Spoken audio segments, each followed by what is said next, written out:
দাড়িতে সুন্নাত, টুপিতে সুন্নাত, পোশাকেও সুন্নাত আসি, পাথরের আঘাত খাওয়া সেটা যে সুন্নাত, কেন মনে হয় না তোমার কাছে, কেন মনে হয় না তোমার কাছে। ঠিক না বে ঠিক? দাড়িতে সুন্নাত, টুপিতে সুন্নাত, পোশাকেও সুন্নাত আসি,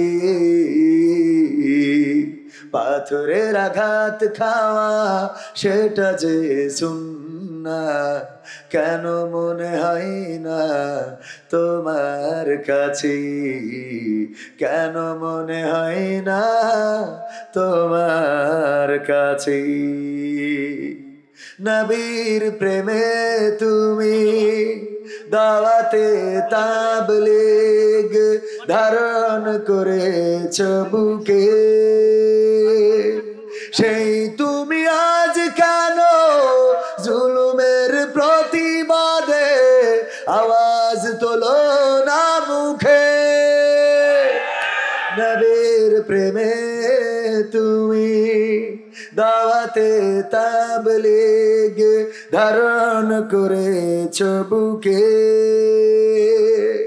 সেই তুমি আজ কেন জুলুমের প্রতিবাদে আওয়াজ তোলো না মুখে।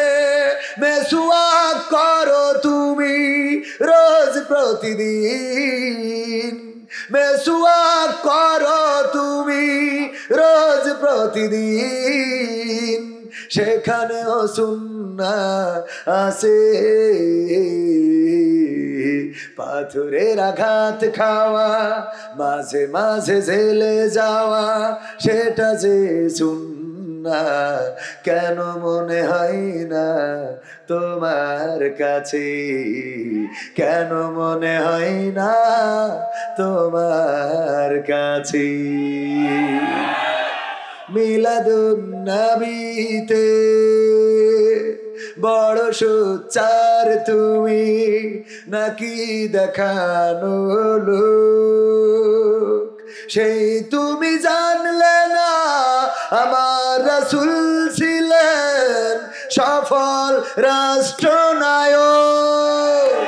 মিলাদুন নবীতে বড় সোচ্চার তুমি নাকি দেখানো লোক, সেই তুমি জানলে না আমার রাসূল ছিলেন সফল রাষ্ট্রনায়ক। ওহুদের ময়দানে দাঁত ভাঙা ঘটনা, ওহুদের ময়দানে দাঁত ভাঙা ঘটনা তোমার কিতাবে কি আছে। পাথরের আঘাত খাওয়া মাঝে মাঝে রিমান্ডে যাওয়া সেটা যে সুন্নাত, কেন মনে হয় না তোমার কাছে, কেন মনে হয় না তোমার কাছে। ঠিক না বেঠে? আল্লাহ রাসূলের দাড়িতে সুন্নাত, টুপিতে সুন্নাত, জুব্বায় সুন্নাত, মেসওয়াকে সুন্নাত, মিষ্টি খাওয়ার শেষে সুন্নাত মানলাম, কিন্তু আল্লাহর রাসূল রাষ্ট্রপ্রধান ছিলেন। আল্লাহর রাসূল কোরআনের আনিত বিধান দিয়ে জীবন ব্যবস্থা কায়েম করেছেন। মদিনায় কোরআনী রাষ্ট্র কায়েম করেছেন, কল্যাণ রাষ্ট্র কায়েম করেছেন, নিজ হাতে তরবারি ধরে যুদ্ধ করেছেন, 27টি যুদ্ধের নেতৃত্ব দিয়েছেন নিজ হাতে তরবারি নিয়ে। শুধু তাই নয়, উহুদের ময়দানে রক্ত ঝরলো, মক্কায় টিকতে পারলো না, আবু জাহেল মেরে মাথা ফাটিয়ে দিল, তায়েফের রাস্তায় রক্ত ঝরলো, পায়ের জুতা জোড়াটা আটকে গেল, বিশ্বনবী মক্কায় টিকতে পারলেন না, হিজরত করে মদিনায় আসতে হলো। মদিনা থেকে আবার ওমরা করার জন্য রওনা করলেন, ঢুকতে দেয়া হলো না, আবার ফিরে আসতে হলো। আল্লাহর নবী সাল্লাল্লাহু আলাইহি সাল্লামের জীবনে এমন চড়াই উতরাই প্রেরণা লেগেছে, এইগুলো সুন্নাহ হিসাবে বানতে আমাদের চুলকানি আছে না নাই? তাইলে কি রাসূলকে মানা হলো? রাসূলের মিষ্টি খাওয়া সুন্নাহ, এটা মানতে কোনো অসুবিধা নাই, কারণ এটা মানলে কারো পিটানি খাওয়া লাগে। রাসূলের দাড়ি রাখা সুন্নাহ, এটাও মানতে কোনো অসুবিধা নাই, কারণ দাড়ি রাখলে তারে বুজুর্গ মনে করে, যদি হিন্দুও হয়। কথা কয় না? হিন্দু হইলেও তারে মনে করে আল্লাহর ওলি, পীর সাহেব। আরে দাড়ি রাখলে আবার মনে করেন না দাড়ির বিরুদ্ধে কথা বলছি। আজকের আমার ওয়াজের মিশন হলো মাদ্রাসার সেক্রেটারির দাড়ি রাখা লাগবে, ঠিক না ঠিক? আল্লাহ রাসূলের এমন একটা সুন্নাহ, গুরুত্বপূর্ণ সুন্নাহ, বিশ্ব নবী বললেন যদি কেউ দাড়িতে খুর দেয় সেজন্য আমার কলিজায় খুর দেয়, ঠিক না ঠিক? সুতরাং দাড়িতে খুর দিয়ে আপনি মাদ্রাসার সেক্রেটারি হবে না, এটা মানবো না, ঠিক না ঠিক?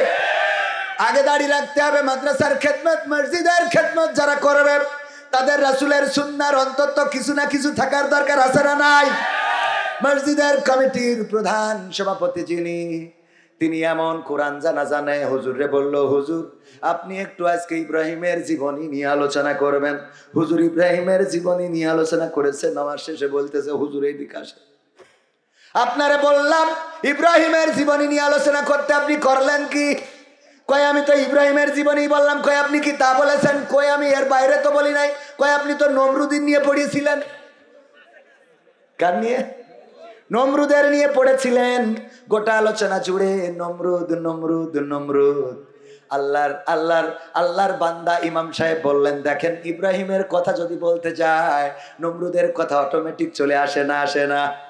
অটোমেটিক চলে আসে। বললো যে চলে আসুক, অসুবিধা নাই, কিন্তু যতবার আপনি নমরুদের কথা বলেছেন আমি দেখছিলাম আমার দিকে তাকাচ্ছিলেন।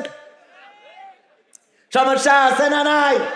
বর্তমান সময়েও নমরুদের আলোচনা করলে মনে করে আমার কথা বলছে, বর্তমান সময়ে ফেরাউনের কথা বললে মনে করে আমার কথা বলছে, বর্তমান সময়ে আবু জাহেলের কথা বললে মনে করে আমার কথা বলছে। আজহারি ভাই বললেন একদল খেয়ে গেছে আর একদল খাওয়ার জন্য রেডি, ধরে নিলে যে আমাদের কথা বলেছে। আমি বললাম আল্লাহ আল্লাহ আপনি এই কথা মনে করেন না, মনে করেন না, আজহারি ভাই জামাত ইসলামের মিন করে কথাটা বলেছে। ভাই জামাত খায়? ও আমার ভাইরা, তাইলে কি অন্য দল খায় না? কোনো খাওয়া খাই চলবে না। এই বাংলাদেশ আর খাওয়া খাইর বাংলাদেশ থাকবে না। জনগণ খাবে, চাঁদাবাজি করবে, মানুষের সাথে অন্যায় আচরণ করবে, এর শাটার বন্ধ করবে আর একজনের শাটার খুলবে, এটা হবে না। যার যেটা ন্যায্য সেটা বুঝে দিতে হবে। যদি সে আওয়ামী লীগেরও হয় তার প্রাপ্য অধিকার বুঝে দিতে হবে।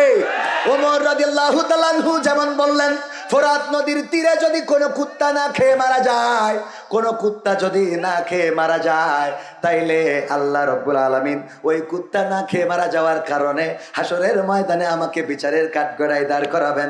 সুতরাং আমি ওমর শুধুমাত্র এই আরবের জনগণের ওমর নই, আমি ওমর এই আরবের যত প্রাণীকুল আছে তাদেরও অভিভাবক।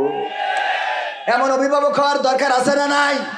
কিন্তু আমাদের অভিভাবক গুলো তাদের যাদের সাথে চলে তাদেরকেই দেখে রাখে, বাকিগুলো তারা জাহান্নামে যায়, যাক অসুবিধা নাই, ঠিক না ঠিক?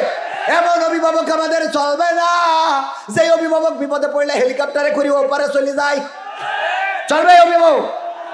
আমাদের নেতা, আমাদের প্রিয় অভিভাবক যদি এমন হয় নিজের সুবিধার সময় হেলিকপ্টারে করে চলে গেল আর সন্তান বলল আপনাদের যা হয় হোক, বলেছে না বলে নাই? বললো আপনাদের যা হয় হোক, ওটা দেখার বিষয় আমাদের নাম। আমরা সেভ এক্সিট করলাম, গোটা সংসদ ধরে এমপি মন্ত্রী পাখা পাখা নেতা, কারো দাড়ি আছে কারো দাড়ি নাই, যার দাড়ি আছে সে কেটে আর যাই নাই সে রেখে পালাইলো।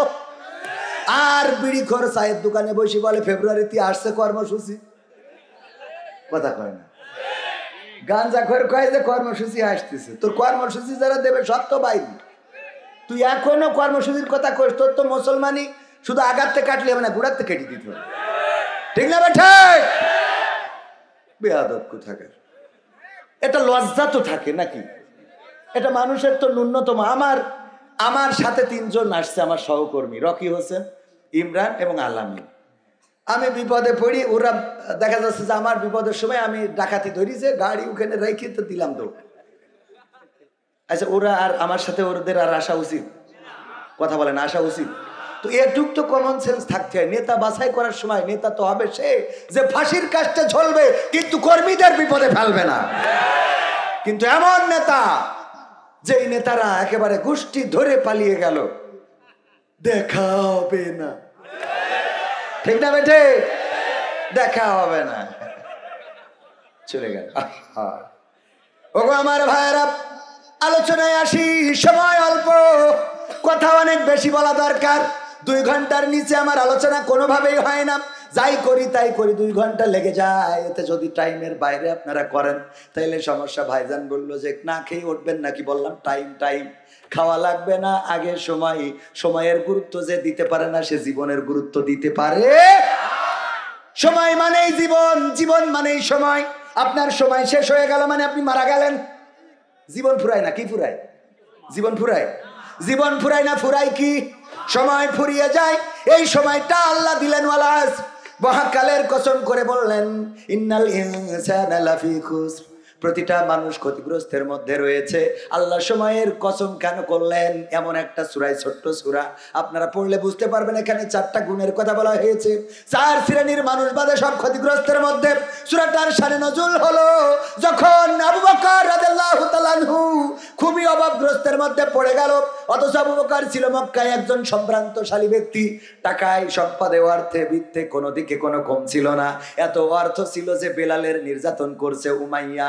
এটা দেখার পরে আবু বকর বলল, ওগো উমাইয়া, তোমার এই কৃতদাস, কালো গোলাম হাবশী কৃতদাস, তারে এত নির্যাতন কেন করো? তুমি তো চাইলে তারে বিক্রি করে দিতে পারো। কয় এমন কালো মানুষটারে কিনবে কে?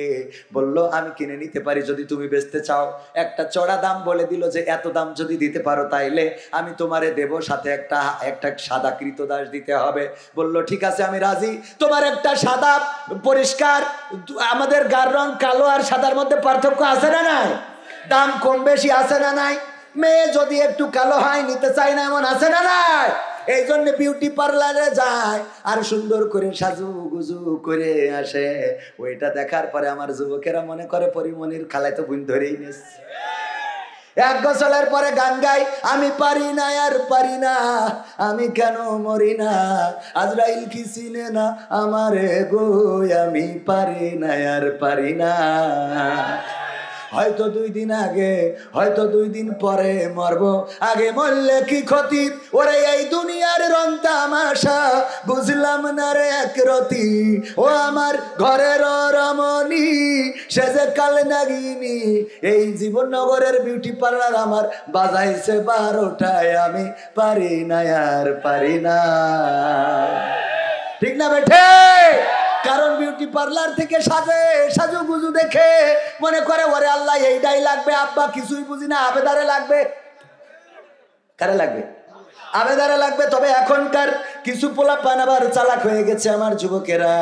ওরা চেহারায় দেখার আগে পাত দিকে তাকায় দেখে যে টাওয়ার পাচ্ছে কিনা। ঠিক না বেটে? আগে পায়ের দিকে দেখে যে ওখানে টাওয়ার আছে না নাই। যদি দেখে যে এখানে টাওয়ার নাই তাহলে উপরের নেটওয়ার্কে ডিস্টার্ব আছে না নাই। তবে এখন ধরে কষ্ট, আবার নাইট ক্রিম উঠেছে ভারতের পাশে আপনাদের বাড়ি। কালো মানুষ 1 মাস ধরে দেখিনি, হঠাৎ করে দেখি সাদা ফক ফক। চোখে পড়ে না? পড়ে না? আল্লাহর দেওয়া কালারটা পছন্দ হয় না, এই জন্য ইন্ডিয়া থেকে নাইট ক্রিম এনে, ওইটা নাইট ক্রিম বলে আমি যতটুকু। হ্যাঁ, আমার স্ত্রীও বললো যে আমার এটা, আমি বললাম তুমি তো পরিষ্কার, তারপর লাগা লাগবে কেন? আমি বললাম লাগাও, যা করো তুমি শোয়ার সময় একটু সাবধানে শুও, কারণ দেখা যাচ্ছে ওয়াশ করতে উঠবো, তোমার নাইট ক্রিম লেগে 1 পাশ সাদা হয়ে গেছে, 1 পাশ কালো থাকবে, তো ঝামেলা, তাই না? কারণ শোয়া তো একসাথে আলহামদুলিল্লাহ, 1 বালিশে শোয়া শুন না, সুবহানাল্লাহ বলবেন। 1 বালিশে শোয়া কি শুন না? আল্লাহ রাসূল সাল্লাল্লাহু আলাইহি ওয়াসাল্লাম ভালোবাসা। এখন তো ফেব্রুয়ারি মাস, কালকে লাইলাতুল ফেব্রুয়ারি আসছে, ঠিক না বেটে? ভালোবাসা গতকালকে আলোচনায় বলেছিলাম, ভালোবাসা ওদের মধ্যে নাই, ভালোবাসা আছে ইসলামের মধ্যে। কেমন করে স্ত্রীকে ভালোবাসতে হয়, কেমন করে স্ত্রীর সাথে খাবার খাইতে হয়, কেমন করে পানি পান করতে হয়, কেমন করে স্ত্রীর সাথে দৌড় প্রতিযোগিতা করতে হয়, সব ইসলাম শিখিয়েছেন। বলেন সুবহান। এটা বাইডেন শিখায় না, ডোনাল্ড ট্রাম্প শিখায় না। ওদের খুঁজে দেখেন 3-4 ডে করবো, একটারও খোঁজ রাখে না, ঠিক না ভাই? ঠিক। বউ কোনডে কখন কোনে কিটা ঘুরে বেড়াচ্ছে একটা শুনি, যেটা সামনে নিয়ে আসে ওটা নাকি বউ না গান ফেরেন, আছে না নাই? আর বিশ্ব নবী শিখালেন কেমন করে ভালোবাসতে হয়। খাদিজা রাদিয়াল্লাহু তাআলা আনহার বয়স ছিল কত? 40 বছর। আর বিশ্ব নবীর কত? 25 বছর বয়সী একজন যুবক, টকবকে যুবক বিয়ে করলো খাদিজা রাদিয়াল্লাহু তাআলা আনহা। ইতিপূর্বে 3 জায়গায় বিয়ে হয়েছে, শুধু তাই নয় ওই পক্ষের সন্তান রয়েছে। সেই মানুষটাকে বিয়ে করার পরে আল্লাহর রাসূল সাল্লাল্লাহু আলাইহি সাল্লাম বিবি খাদিজা ইন্তেকালের আগ মুহূর্ত পর্যন্ত, ইন্তেকালের আগে পর্যন্ত একজনকেও আর বিয়ে করেন নাই। যারা বলে আমার রাসূলের চরিত্র নিয়ে প্রশ্ন তোলে, তাদেরকে বলতে চাই, ওগো জাহেল, আমার রাসূলের যখন যৌবন ছিল, রাসূল যদি চাইতেন আরো বিয়ে করতে পারতেন না? পারতেন না? 25 বছর বয়সে 40 বছর বয়সী বৃদ্ধা খাদিজা রাদিয়াল্লাহু তাআলা আনহা আম্মা জানকে বিয়ে করলেন। আর সেই মানুষটাকে নিয়ে জীবনের একেবারে পড়ন্ত বিকাল পর্যন্ত শুধু কাটালেন না, আল্লাহর নবী সাল্লাল্লাহু আলাইহি সাল্লামের এই স্ত্রী যেই বছর মারা গেল, ওই বছর আবার আবু তালিব মারা গেল রাদিয়াল্লাহু তাআলা আনহু। বলা যাবে না, কারণ ইসলাম কবুল করে নাই। আবু তালিব মারা যাওয়ার কারণে বিশ্বনবী ওই বছরটাকে শোকের বছর ঘোষণা করেছিল। কিসের বছর? শোকের বছর। তাহলে ভালোবাসা কোথায়? ইসলাম কেন বললাম খাদিজা রাদিয়াল্লাহু তাআলা আনহাকে বৃদ্ধকালে বিয়ে করেছে। তারপরে আমাদের যুবকেরা দেখা যায় কোনোভাবে একজন প্রবাসীর বউর সাথে লাইন টাইন মেরিছে, মেরিও মা বিয়ে সাধু করিছে কাজী অফিসতে 2 সপ্তাহ থেকে, হ্যাঁ এখন আর উনার নেবে না, বিদেশিও উগান নেবে না, নিয়ে যাবে কোন কথা কয় না? আছে না নাই? ও পামটাম মারি বললো আমি তোমার পাশে আজীবন থাকবো, ঝড় ঝাপটা যায় আসুক কাটি ধরি থাকবো। আরে বাবা, খড়কুটো ধরি, খড়কুটার এক বাসা বাঁধলাম বাবুই পাখির মতো, এই হৃদয়ের ভালোবাসা দিলাম আছে যত। হ্যাঁ, কত গান শুনায় এবার ভাগাই নিয়ে প্রবাস থেকে ভালোই ছিল, জীবননগরতে টাকা তুলছিল আর কসমেটিক জিনিস কিনে চলছিল ভালোই। এটারে পটাই নিয়ে চলে যেয়ে হঠাৎ মনে হয়েছে না আমি তো একটা ইয়াং পুলাপান, আমি কেন এক বাচ্চার মা বিয়ে করবো। ব্যাস এইটারে ছেড়ে দিলে ও কইল গিসির যখন আর হবে না, ব্যাস লাইফটা শেষ। এটা কি ভালোবাসা হইল? ভালোবাসা তো সেটা যেটা আল্লাহ রাসূল সাল্লাল্লাহু আলাইহি ওয়াসাল্লাম যে তরিকা শিখিয়েছেন। ফাতেমা রাদিয়াল্লাহু তাআলা আনহাকে বললেন আজকে আমি একটা পাত্র আনবো, তুমি দেখবা দরজায় দাঁড়িয়ে, যদি তোমার পছন্দ হয় মাথাটা নিচু করে রাখবা, যদি পছন্দ না হয় ঘরের মধ্যে ঢুকে যাবা, বুঝে নেবো তোমার পছন্দ হয় নাই। আলী রাদিয়াল্লাহু তাআলা আনহুকে নিয়ে গেলেন এবং দাঁড় করালেন। আম্মা ফাতেমা রাদিয়াল্লাহু তাআলা আনহা চলে আসলেন দরজায়, দেখলেন এবং মাথা নিচু করে দাঁড়িয়ে রইলেন। আল্লাহ রাসূল আলী রাদিয়াল্লাহু তাআলা আনহুকে বললেন চলে যাও, এবার বাজার করো, তোমার বিয়ের ব্যবস্থা পাকাপাকি হয়ে গেল। বলেন সুবহানাল্লাহ। আমাদের এইভাবে দেখতে না, যে এখন দেখতে যাই ইয়াং পুলা পান 4-5টা সাথে করে নিয়ে যে দোস্ত জিজ্ঞেস করতো, কি জিজ্ঞেস করবি? দোস্ত জিজ্ঞেস করে ভাবি আপনার টিকটকে ফলোয়ার্স কত আছে? ঠিক না বেটে? টিকটকে ফলোয়ার্স কত? কোন জামানায় আসলো?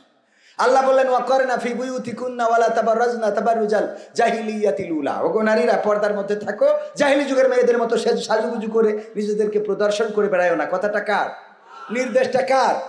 আর নারীরা বলতেছে আল্লাহ মানলাম, তবে সেটা কিভাবে? আমার কি ভাই জানো, আবু তালেব ভাই বলতেছে ভাই আপনার নিয়ে একটু পিকনিকে যাব। কোথায়? তো ড্রিম ভ্যালিতে। বললাম কয়জন যাবেন? তা 10 জন মতো। গেলাম 10 জন, দেখি 20 জন হয়ে গেছে। ভাই বললাম ভাই 10 জন, আপনার তো দেখি 20 জন হয়ে গেছে। কয় অসুবিধা নেই, 10 জনের জন্য ভাত, আর আমি আবার ব্যাকআপ দেওয়ার জন্য মুড়ি নিয়ে আসিছি। কি নিয়ে আসিছে? আমার বলতেছে ভাই আপনি মুড়ি খাবেন না ভাত খাবেন? আমি বললাম ভাত খাই, তারপর মুড়ি খাবো। তাহলে ব্যাকআপ হইল? আল্লাহ রাব্বুল আলামিন বললেন পর্দার মধ্যে থাকো, জাহেলি যুগের মেয়েদের মতো সাজুগুজু করে নিজেদেরকে প্রদর্শন করে বেড়াইও না। আর এখন আমার মা বোনেরা কয় আল্লাহ আগে সাইজে নেবো তারপর বুরকা পরবো, পরে আবার রিসোর্টে যেই খুলবো। কফি, বাস খাওয়া কফি আছে না নাই? কফি হাউস আছে না নাই? কফি হাউসের নাম দিয়েছে বাম্বু ক্যাফে। তার মানে এখানে আসলে বাস খাওয়া যায়। ঠিক না বে ঠিক? আছে না নাই? আল্লাহর নবী মসজিদে নববীতে 2টি হাত তুলেছেন। আম্মা আয়েশা রাদিয়াল্লাহু তাআলা আনহা গেলেন, যাওয়ার পরে পিছনে আম্মা আয়েশাও হাত তুললেন।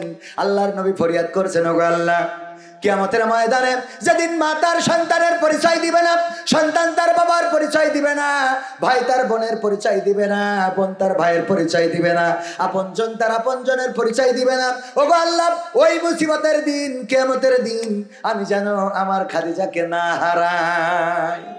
আমার খাদিজাকে। আম্মা আয়েশা মুনাজাত শেষে বললেন ওগো বিশ্বনবী, এমন কি সুন্দরী ছিল খাদিজা, এমন কেমন সুন্দরী ছিল যেই খাদিজা রাদিয়াল্লাহু তাআলা আনহাকে আজ পর্যন্ত ভুলতে পারেন নাই।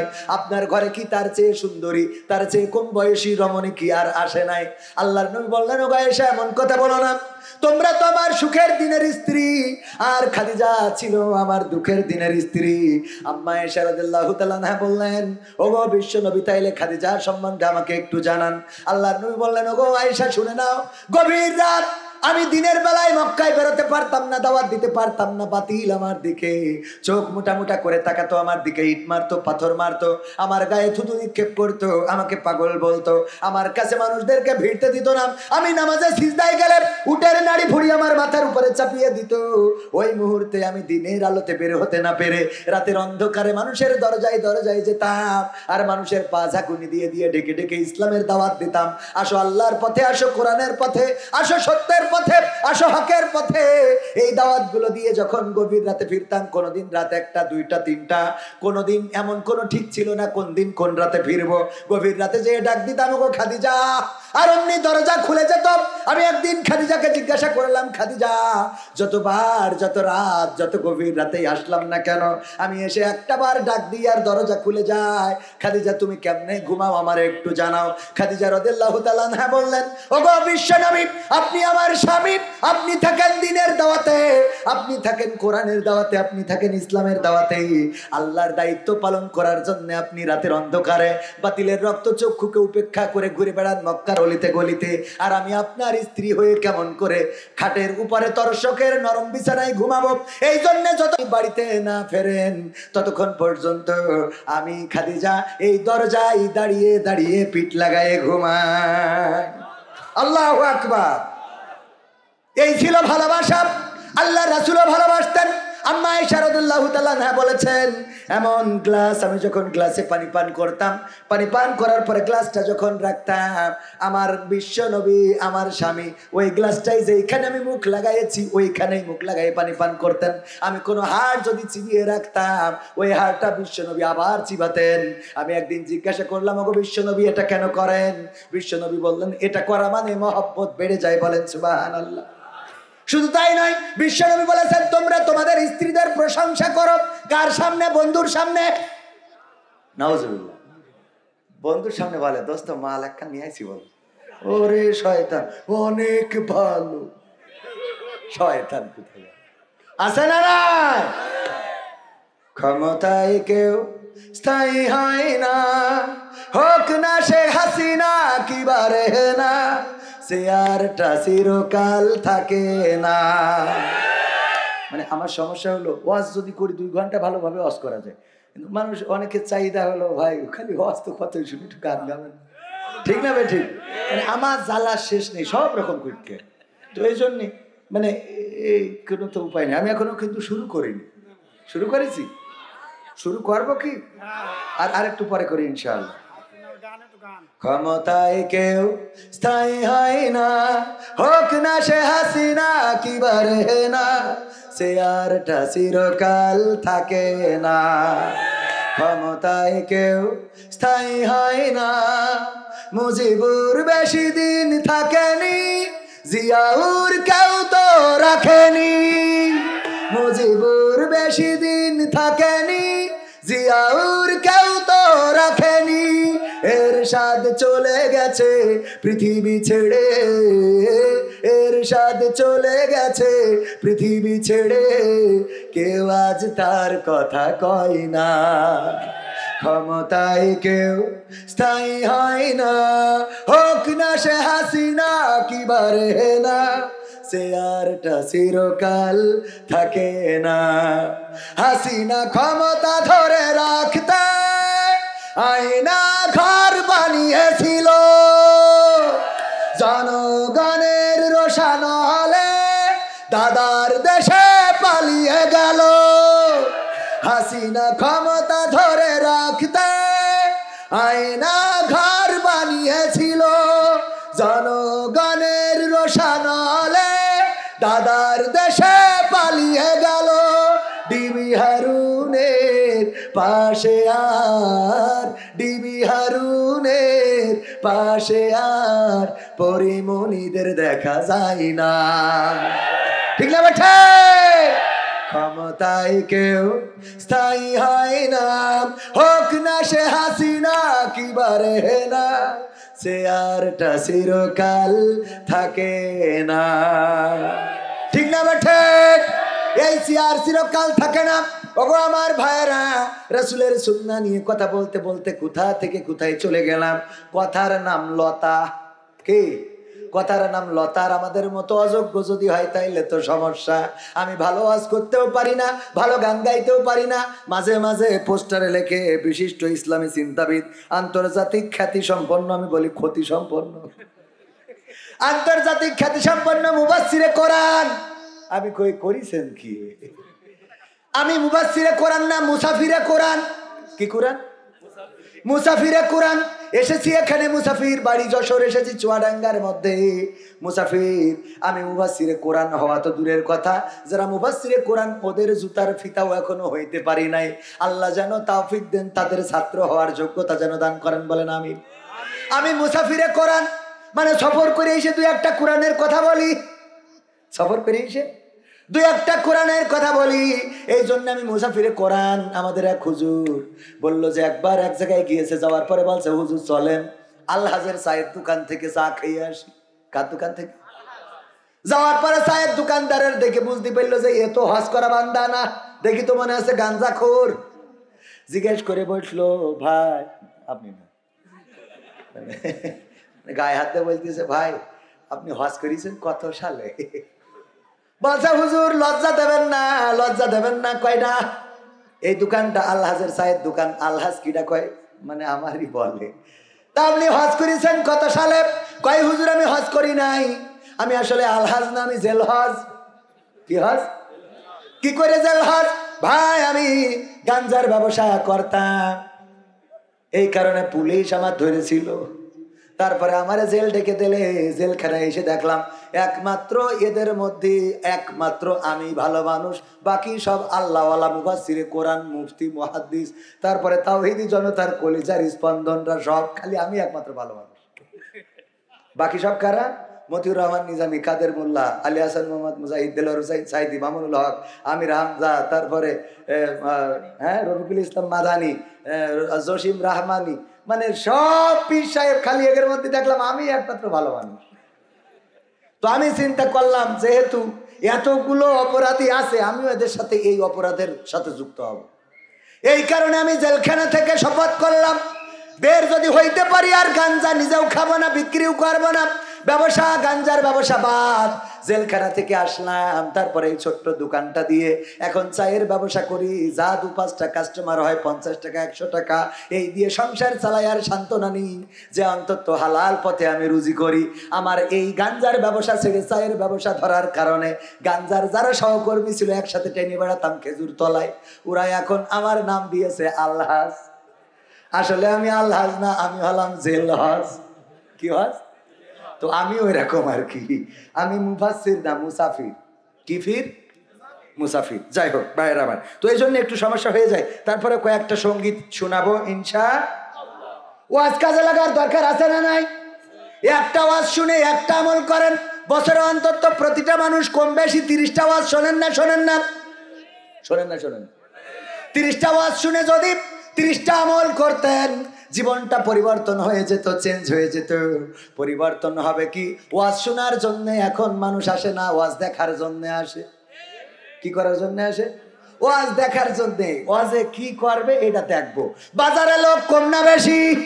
বাজারে লোক বেশি। বাজার থেকে বেলুন, ঘড়ি, মিষ্টি, মিঠাই, আইলা শাইলা বাইলা কসমেটিক্স এইগুলো কিনে নিয়ে চলে যাওয়ার লোক আছে না নাই? আছে। আবার এই মাহফিল যদি ভালো না লাগে এখানে আসবেও না, দাঁড়াবেও না, শুনবেও না। অথচ এই মাহফিলটা হলো বিশ্ব নবীর ভাষায় জান্নাতের বাগান। শুধু তাই নয়, আমি বলি পরকালের ময়দানে আল্লাহ যেদিন বলবেন ইকরা কিতাবাকা কাফা বিনাফসিকাল ইয়াউমা আলাইকা হাসিবা। পড়ো তোমার আমলনামার খাতাটা, তোমার এই কিতাব ধরিয়ে দিলাম, এখন তুমি পড়ো। যা লিখেছে ফেরেশতারা পড়ে তোমার হিসাব করার জন্য তুমি নিজেই যথেষ্ট। এই খাতা যখন হাতে ধরিয়ে দেবে, পৃষ্ঠা উল্টায়ে উল্টায়ে উল্টায়ে যখন দেখবে, দেখার পরে কোনো কথা ছাড়াই দৌড় দেবে জাহান্নামের দিকে। কি করবে? দৌড় দেবে জাহান্নাম। কারণ কি? ধরে নেন একটুকি নিচে একটুখানি এসে সামান্য করে ধরে নেন, যদি কাউকে আপনি জন নেন, জন কামলা নেন, আপনারা কি বলেন? জন। এই জন নেওয়ার পরে নিয়েছেন আপনি গম নিরানোর জন্য। এখন গম আছে কি মাঠে? আলু। ধরেন আলুর ক্ষেতে কাজ করার জন্য নিয়েছেন, সেই আলু ক্ষেতের ওখানে যেখানে একটা ডিপ টিপ অয়েল রাখা আছে অথবা মেশিনের ঘরটা রাখা আছে, ওই মেশিনের ঘরে আপনার একটা সিসি ক্যামেরা লাগানো, সুন্দর সুন্দর সিসি ক্যামেরা এখন পাওয়া যায় না, যায় না? এই সিসি ক্যামেরা লাগানো, সে জানে না যে ওখানে একটা ক্যামেরা লাগানো আছে। আপনার কাজ করতে যেয়ে আলুর জমিন নিড়াইতে হবে অথবা আলুর জমিনে ওই পাইপ আনতে হবে অথবা যাই হোক করা লাগবে, ও তাই না করে ফোন ধরাইছে বিলকিসের কাছে। হ্যালো, হ্যাঁ বিলকিস, তুমি কেমন আছো? হ্যাঁ, আজকে না আমার মালিক আমাকে মাঠে দিয়ে থুয়ে বাড়ি চলে গিয়েছে, তোমার সাথে আজকে অনেক কথা বলবো। হ্যাঁ, আজকে মালিক নেই, ফাঁকা ফাঁকা, সুতরাং তোমার সাথে গল্প হবে। আইলের পরে বসে আরে বাবা শুরু করি দিলে, তুমি আমার হয়েছে বলে আকাশটা এত নীল, ও এতদিন লাল ছিল। তুমি এসেছো বলে সাগরের ঢেউ এত সুন্দর। শয়তান পাম দেয় না, দেয় না? তুমি এসেছো বলে আমার জীবন ধন্য গোলাপের রংটা এত লাল। ও, আর বিয়ের পরে কয় তুই মরিস না কেন? শয়তান। ভালোবাসা 2 দিনই তেজ মারা শেষ। ওগো আমার ভাইরা, ওই সিসি ক্যামেরায় ধরা পড়ে গেল। মালিক দেখলো আমার তালেব ভাই, আবু তালেব ভাই, উনি মোবাইলেও দেখা যায়, উনি কয়েকবার চেক করলো, দেখে আইলের পরে বসে খালি কল ধরায়, ফোন করে এর কাছে তার কাছে ফোন করে।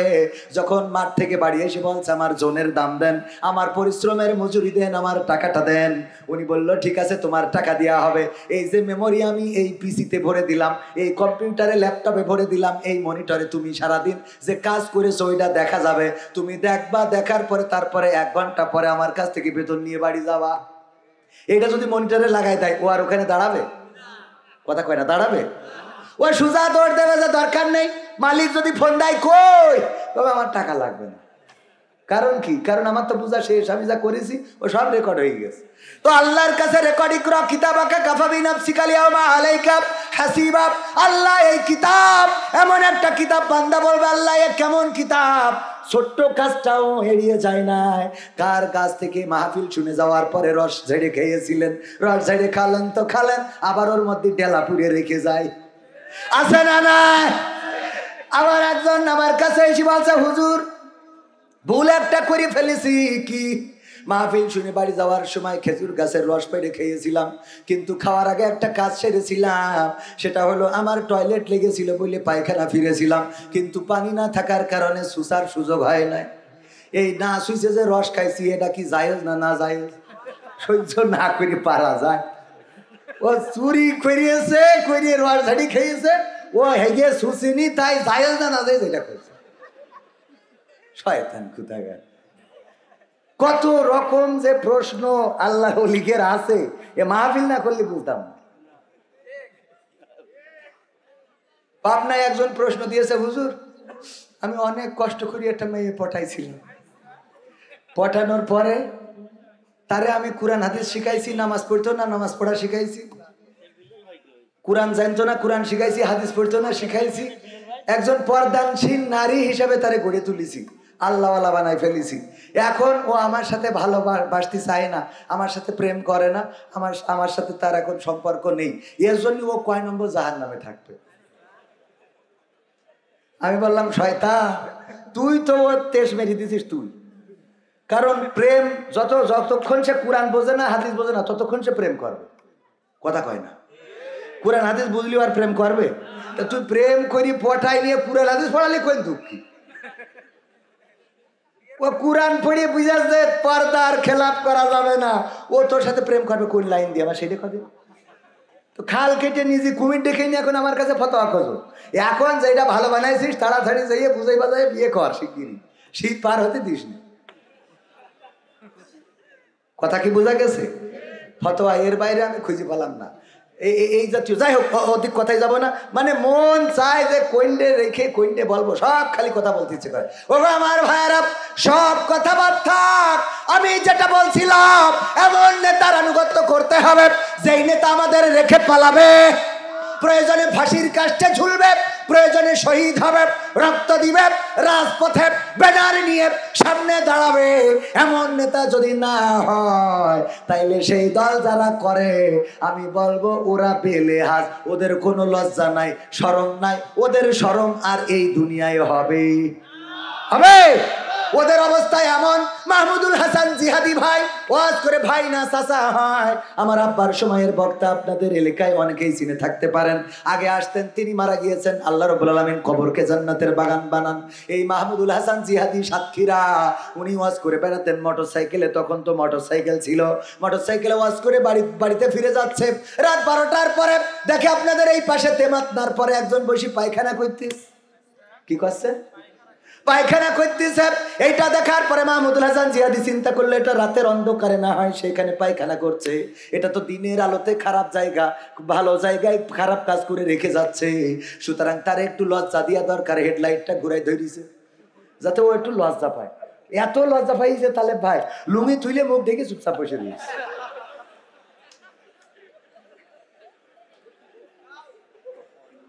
কত লজ্জা সহ্য না করি পারা যায়? ওরে লজ্জা, নিচেই যা হয় হোক, উপরে যেন না দেখে, মুখ ঢেকে বসে আছে। আমার দেশে আল্লাহর ওলিরা এমন কিছু আছে, ওদের যাই করেন তাই করেন, ওদের লজ্জা হবে না, যেইভাবেই দেন লজ্জা হবে না। ওরা মুখ ঢাকবে, তবে নুনু বের করে রাখবে, ঠিক না বেটা? এদের এত করে বললাম যে তোরা, আজকেও বললাম যে ভাই রে, তোরা যে ফেব্রুয়ারিতে কর্মসূচি দিচ্ছিস, বললাম না আজকে ফেব্রুয়ারিতে যে কর্মসূচি, হরতাল অবরোধ, কট্টর হরতাল, 16টা বছর আমাদের কি করলি? কাটি খুলি ফেলেছিস। তো অন্তত 16টা মাস ঠান্ডা হয়ে থাক, কথা কয় না। আবার যারা খালি করছে নির্বাচন চাই, নির্বাচন চাই, নির্বাচন চাই, আমি বললাম 16টা বছর ওদের কাছে কুপান খাতি বললে তার 16টা মাস ধরে থাকা যাচ্ছে না, কথা কয় না। একটু ঠান্ডা হয়ে আমরা একটা দেখি কোনে যে দাঁড়ায়, ঠিক না বেঠিক?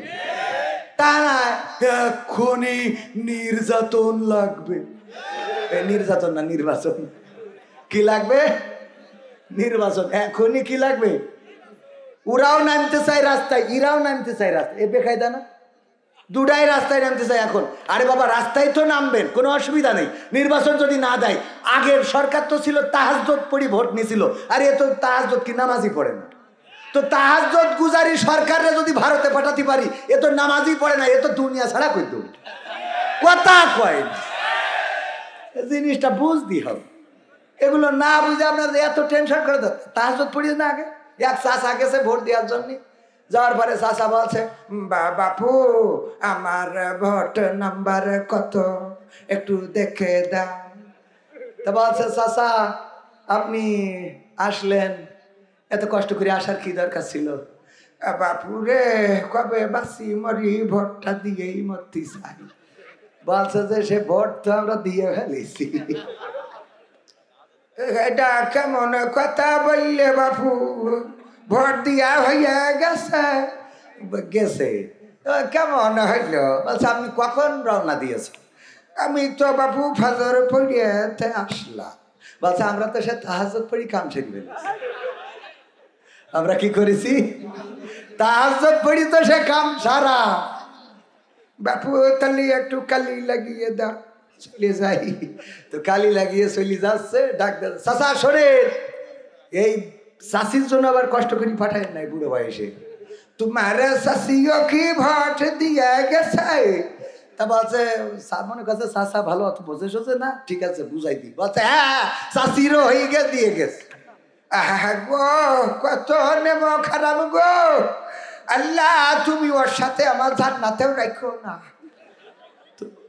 যারা ভোট নেছে ওরা চিন্তা করছে চাষার এত রাত কেন? বলছে চাষা, চাষি মনে হয় খুব কষ্ট দিয়ে। বাপু কষ্ট কি কম দিয়েছে তুমি বলো?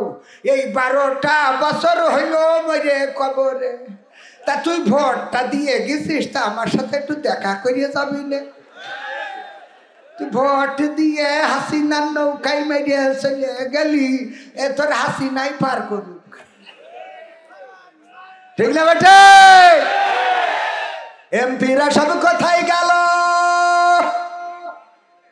মন্ত্রীরা সব কোথায় গেল, কোথায় কাদের কাকা? তাদের ছাড়া দেশটা এখন লাগে ফাঁকা ফাঁকা। পালাবো না, প্রয়োজন হলে ফখরুলের বাসায় গিয়ে উঠবো। ঠাকুরগাঁওয়ে বাসা আছে না, জায়গা দেবে। পালাবে না, পালাবে না, যাই না তবু দেখা।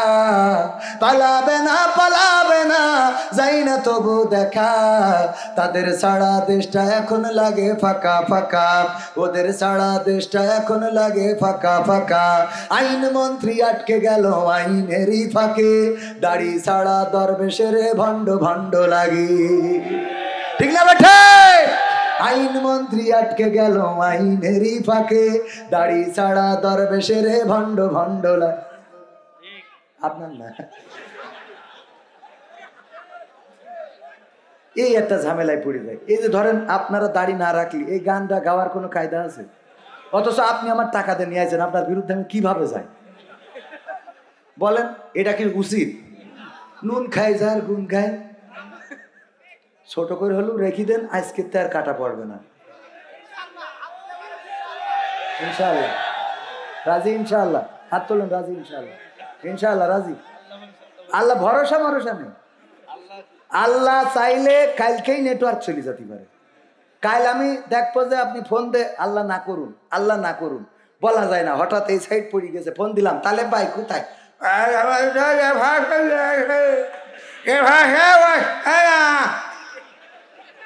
ঠিক না বে? ঠিক। আল্লাহ না করুন, ওই আমি মারা যাইতে পারি, আমি কালকে হয়তো স্টেজে আর কথা বলতে পারবো না। বাজান আমি আপনার ভালোর জন্য বলছি, নবীর একটা সুন্নাত আপনার সাথে কবরে যাবে। আপনি উরা মানার দরকার নেই, আপনি এটা মানেন শেষ। ওরা আপনি টাকা দিয়েছেন, ওরা তো টাকা দিন। বলেন ইনশাআল্লাহ? আর দাড়িতে খুর দিয়েন না, বিশ্বনবীর কলি যায় খুর দিয়ে। একটু আল্লাহ ছোট করে রেখে কোয়ানে যাবো আমি, আমার আর ভাল লাগছে না। এ আপনারা দুনিয়ায় থাকেন, আমি চলে যাই। সভাপতি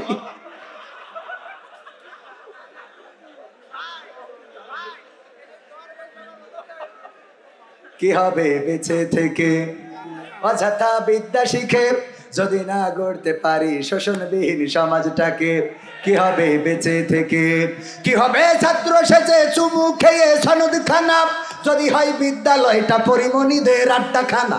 কি হবে ছাত্র সেজে চুমু খেয়ে সনদ খানা, যদি হয় বিদ্যালয়টা বুবলিদের আড্ডাখানা? এর চেয়ে মরাই ভালো, দেশ ছেড়ে যাওয়াই ভালো। এর চেয়ে মরাই ভালো, দেশ ছেড়ে যাওয়াই ভালো। কি হবে ধোকা দিয়ে বিবেকটাকে? কি হবে ধোকা দিয়ে বিবেকটাকে? কি হবে বেঁচে থেকে অযথা বিদ্যা শিখে, যদি না গড়তে পারি শোষণবিহীন সমাজটাকে? কি হবে বেঁচে থেকে? কি হবে যুবক নামের বোঝা হয়ে এই ধরাতে, যেখানে মা বোনেরা ধর্ষিতা হয় দিনে রাতে? কি হবে যুবক নামের বোঝা হয়ে এই ধরাতে, যেখানে মা বোনেরা ধর্ষিতা হয় দিনে রাতে? যৌবনের সার্থকতা ঘুচিবে সকল ব্যথা, যৌবনের সার্থকতা ঘুচিবে সকল ব্যথা। পারো যদি বলি দিতে মানুষরূপী পশুটাকে, পারো যদি বলি দিতে মানুষরূপী পশুটাকে? কি হবে বেঁচে থেকে অযথা বিদ্যা শিখে, যদি না গড়তে পারি শোষণবিহীন সমাজটাকে? কি হবে বেঁচে থেকে? কি হবে লেখালেখি কলমবাজির ওই মহড়া, সমাজের আসল চিত্র যদি না যাই তুলে ধরা? কি হবে টিভি চ্যানেল সাংবাদিকের এই ক্যামেরা, সমাজের আসল চিত্র যদি না যাই ভিডিও করা? যদি ওই ঘুষের বলে কলমটা উল্টো চলে, যদি ওই হ্যালো কলে ক্যামেরা উল্টো বলে, তবে কি যাবে রোখা দুর্নীতিকে? যাবে? তবে কি যাবে রোখা দুর্নীতিকে? কি হবে বেঁচে থেকে অযথা বিদ্যা শিখে, যদি না গড়তে পারি শোষণবিহীন সমাজটাকে? কি হবে বেঁচে থেকে? কি হবে নামাজ রোজা ইমানদারির বড়াই করে, কোরআনের কর্মীগুলো থাকে যদি কারাগারে? কি হবে নামাজ রোজা ইমানদারির বড়াই করে, কোরআনের খাদেমগুলো থাকে যদি কারাগারে? মসজিদের কোণে বসে জিকির যত করো খুশি, আছে না নাই?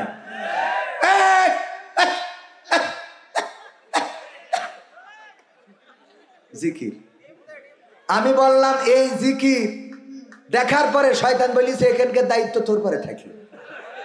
আমি চলে গেলাম, কারণ আমি নিজেও এত প্র্যাকটিক্যালে তোকে দেখাইতে পারবো না।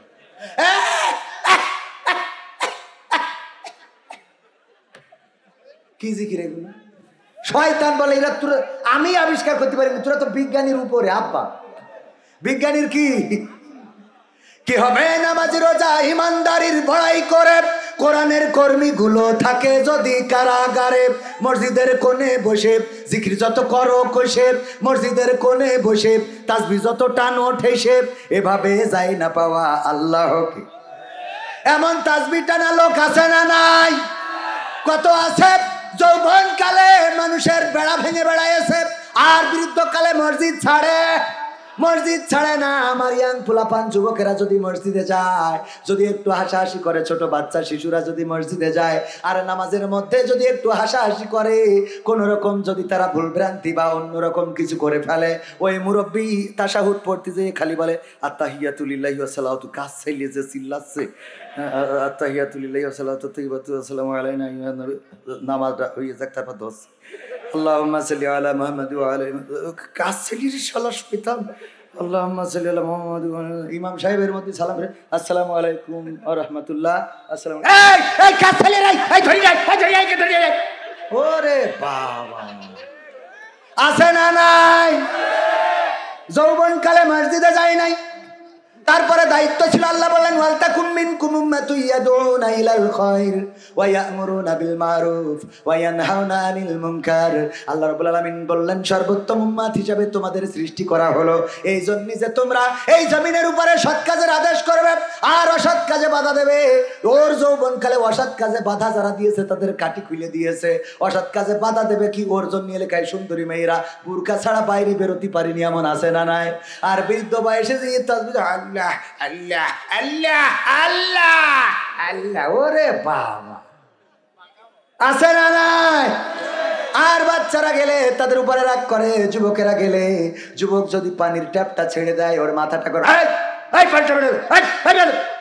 ওরে বাবা, ওর আব্বার পানির ট্যাপ, কথা কয় না। আমি বলেছি ওগো আমার বৃদ্ধরা, মুরব্বী জনেরা, যৌবন কালে যারা ভুল করেছেন আপনি তো জানেন, পৃথিবীর কেউ না জানুক আপনার অপরাধগুলো আপনি জানেন না। আমি বলি, আমার কথা যদি বলি, জীবনে এমন অনেক অপরাধ আছে যে অপরাধ যদি আমার মা জেনে যেত, আমার মা ভাত রান্না করে খাওয়াতো না, যদি বাবা জেনে যেত বাড়িতে ঢুকতে দিত না, যদি স্ত্রী জেনে যেত একসাথে এক খাটে ঘুমাতো না, যদি সন্তানেরা জেনে যেত বাবা বলে ডাকতো না, যদি বন্ধুরা জেনে যেত বন্ধুত্ব থাকতো না, যদি আমার গুনার গন্ধ বের হইতো, এত দুর্গন্ধ ছড়াতো, এই স্টেজে আমাকে কথা বলতে দেয়া হতো না। আমার গুনার খবর পৃথিবীর কোনো মানুষ জানুক আর না জানুক, জানি আমি আর জানে কি আল্লাহ রাব্বুল আলামিন জানেন। সুতরাং আল্লাহ যেহেতু জানেন, অপরাধগুলোর কথা চিন্তা করে বিনয়ী হয়ে যান, নিজের মাথাটা আল্লাহর কাছে সিজদা অবনত করে আপনি আল্লাহর কাছে ক্ষমা চান আর ভালো কাজে উৎসাহ দেন, উদ্দীপনা দেন। যেই যুবকেরা এখন মসজিদে আসে, যেই তরুণেরা কিশোরেরা মসজিদে আসে, এদেরকে উৎসাহ দেন। আমি বলি, যদি কোনো বাচ্চা চিল্লায়, যদি কোনো বাচ্চা ও কোনো রকম নামাজের মধ্যে ব্যাঘাত ঘটায়, ধমক না দিয়ে পকেটের মধ্যে কাটি লজেন নিয়ে যান, কিছু চকলেট নিয়ে যান, ওইগুলো যখন বাচ্চাদের ডেকে হাতে দিবেন, দেওয়ার পরে বলবেন ওগো আমার সোনামণি, ওগো আমার নাতি, শোনো আগামী ওয়াক্তে মসজিদে আসবা, কিন্তু দয়া করে হাসাহাসি করবে না। ওই বাচ্চা ওই চকলেটের জন্য হলো আর হাসাহাসি করবে না, বলেন ঠিক কিনা? কাজ, এই কাজগুলো সুন্নতি কাজ। আল্লাহর নবী সাল্লাল্লাহু আলাইহি সাল্লামকে কোনোদিন কোনো বাচ্চারা আগে সালাম দিতে পারে? ছোটদের দেখে তিনি মিষ্টি হেসে সালাম দিতেন আগে ভালোবেসে। ছোটদের দেখে আগেই মিষ্টি হেসে সালাম দিতেন। আমি প্রায় জায়গায় কিছু কাজ আপনাদেরকে দিই, আমার শ্রোতাদেরকে দিই, সেটা হলো এক নম্বর কাজ হলো, যদি ফকির দেখেন রাস্তায়, ফকির দেখার পরে ফকিরে সালাম দিবেন। ফকিরকে কি করবেন? কেন সালাম দিবেন? ফকিরকে যদি কেউ সালাম দেয়, এতে করে সে যে নিরহংকারী এটা প্রকাশ পায়।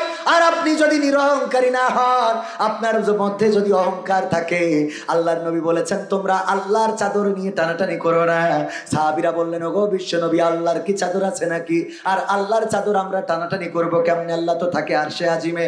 আল্লাহর নবী বললেন ওগো আমার সাহাবীরা শুনে নাও, আল্লাহ রাব্বুল আলামিনের চাদর হলো অহংকার। কি কার? অহংকার আল্লাহর চাদর। সুতরাং পৃথিবীর মানুষ তোমরা অহংকার করো না। অহংকার করা মানে আল্লাহর চাদর নিয়ে টানাটানি করা। আমাদের মধ্যে অহংকার আছে না নাই? কবির বিন সামাদ এখন আগে নাটক করে খাইতো, এখন বড় বক্তা হয়ে গেছে। অহংকার আছে না নাই? ওরে বাবা, কবির বিন সামাদ ফোনও ঠিক মতো ধরে না ভাই। 80 বার 90 বার করে কল দিয়েছে আমার সামনে, প্রমাণ ঠিক মতো ধরি। বলেন ধরি কিনা, বলেন ঠিক মতো ধরি কিনা? তাই হ্যাঁ, না এটা কর ডাইরেক্ট সাক্ষ্য প্রমাণ করে দিলাম। কারণ দাম বেড়ে গেছে, ফোন ধরা কমে গেছে, কথা কয় না।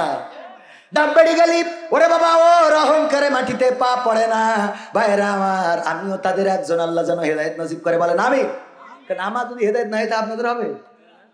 তবে বিষয়টা হলো, আসলে উনি যখন ফোন দেন, ওই যে আমরা তখন ছিলাম শুটিংয়ে, আমার সহকারী রকি ছিল, ওরে বললাম যে আপনি মিট করেন। আমি যেহেতু আমাদের কাজ টাইম চলে যাচ্ছে, সব টাইম ধরে কাজ করি বলেই এত কাজ করতে পারি। আকিজ কলেজিয়েট স্কুলের টিচার, নিজে আবার মাদ্রাসা প্রতিষ্ঠা করেছি। সেই মাদ্রাসার প্রতিষ্ঠাতা পরিচালক। এই বছরই ছাত্রের টার্গেট ছিল 120, আমাদের 177 জন ছাত্রছাত্রী ভর্তি হয়েছে। এবং এই 177 জন ছাত্রছাত্রীর দায়িত্ব আমি নিয়েছি আলহামদুলিল্লাহ। তো তাদের এই বছর ওয়াজ করি যে টাকা পাচ্ছি সব মাদ্রাসায় ঢেলতেছি। আর সাক্ষী প্রমাণ নিতে চাইলে আমার সহকারী যারা, ওদের সামনে এনে প্রমাণ করে দিতে পারি। ওয়াজ করছি আর টাকা মাদ্রাসায় না। অনেকে মনে করে হুজুর মনে হয় শেখ হাসিনা দেন না, তা করে না। তো ভাইয়েরা আমার, এখন এই যে তাহলে কি করতেছি? মাদ্রাসা করতেছি। এই কাজগুলো কেন করতেছি? কবির বিন সামাদ তো চিরদিন থাকবে না। কালকে যদি নেটওয়ার্ক আর্ধেক চলে যায়, তাহলে আমি আর রাগ করতে পারবো না। এ ভাই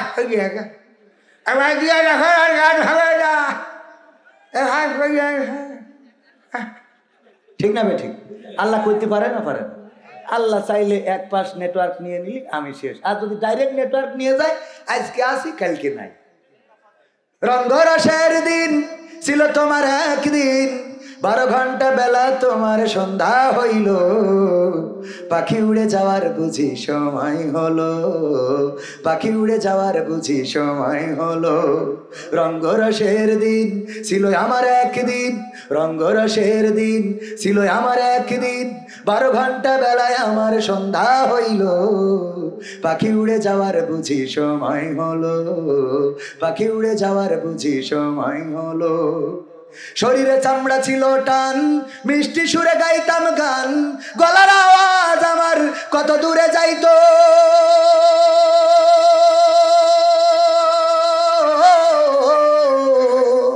শরীরে চামড়া ছিল টান, মিষ্টি সুরে গাইতাম গান, গলার আওয়াজ আমার কত দূরে যাইতো। পাইকা গেল মাথার চুল, কথা বলতে পরে ভুল, পাইকা গেল মাথার চুল, কথা বলতে পরে ভুল। চোখে দেখি গন্ডগোল, দন্ত নড়িল। পাখি উড়ে যাওয়ার বুঝি সময় হলো, পাখি উড়ে যাওয়ার বুঝি সময় হলো। ঘন ঘন আসে দম, কানেতে শুনি কম, পিছে পিছে জম আমার ঘুরতে লাগিল।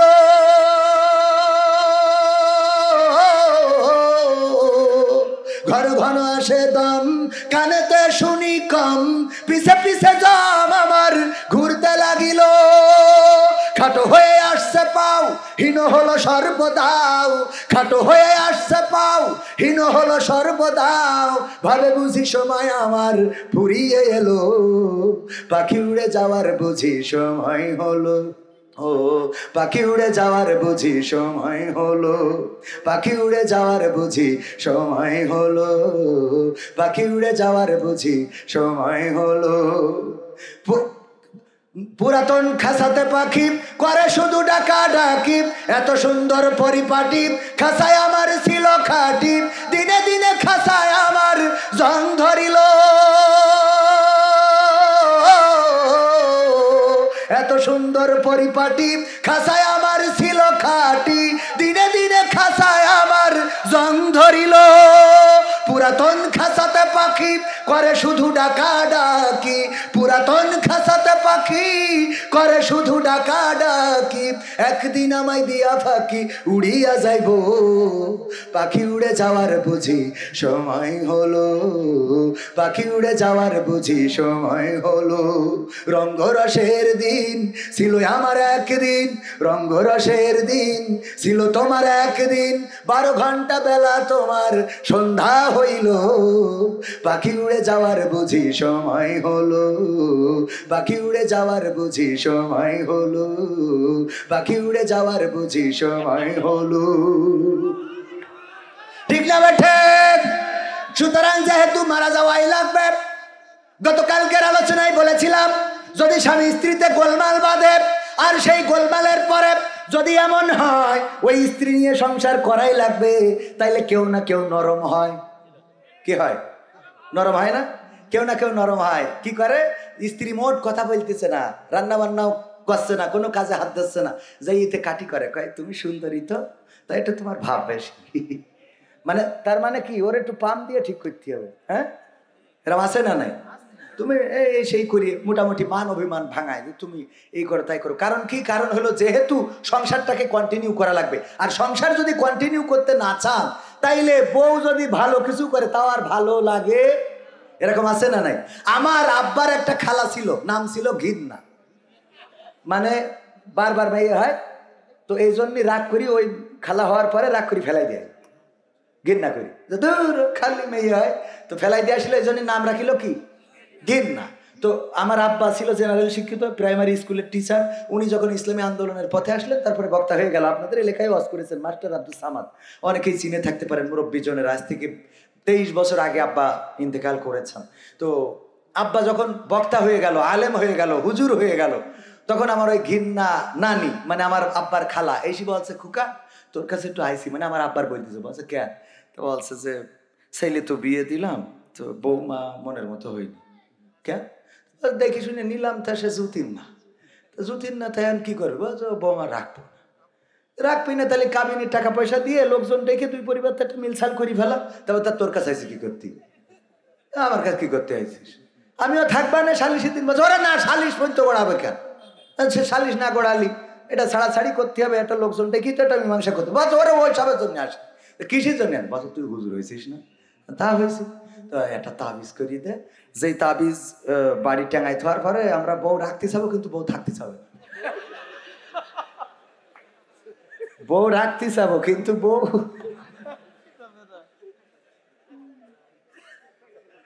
তার মানে ওর যে কোনো মূল্যে ওই বউ বাড়ি রাখা চলবে না। এখন সালিশ করো, মিটিং করো, তো তাবিজ দাও, যাতে কারণ টাকাও দিতে চায় না কিন্তু বউ রাখবে না। তো এখন বউ যদি না রাখতে চান তাইলে কোনো না কোনো ভাবে কি করতে হবে? নিজেদের আস্তে করে ওই স্যাটাসাইটের দিকে যাইতে হবে। কিন্তু রাখতে যদি চান, বউ আপনার দামই দিচ্ছে না, কোনো রকম মূল্যায়ন করতেছে না, তারপরেও একটু ম্যামাও করতে হবে। ওই বাঘ রে বাবা, বাইরে যে স্কুলে যে বাচ্চাদের মারে সপাং সপাং করি, বাড়ি আসলে বউর কাছে পিড়া। হ্যাঁ, আছে না নাই? আমারই কত মারিছে সারেরা, পড়া পারি নিতে মারিছে, অথচ বোর কাছে সব।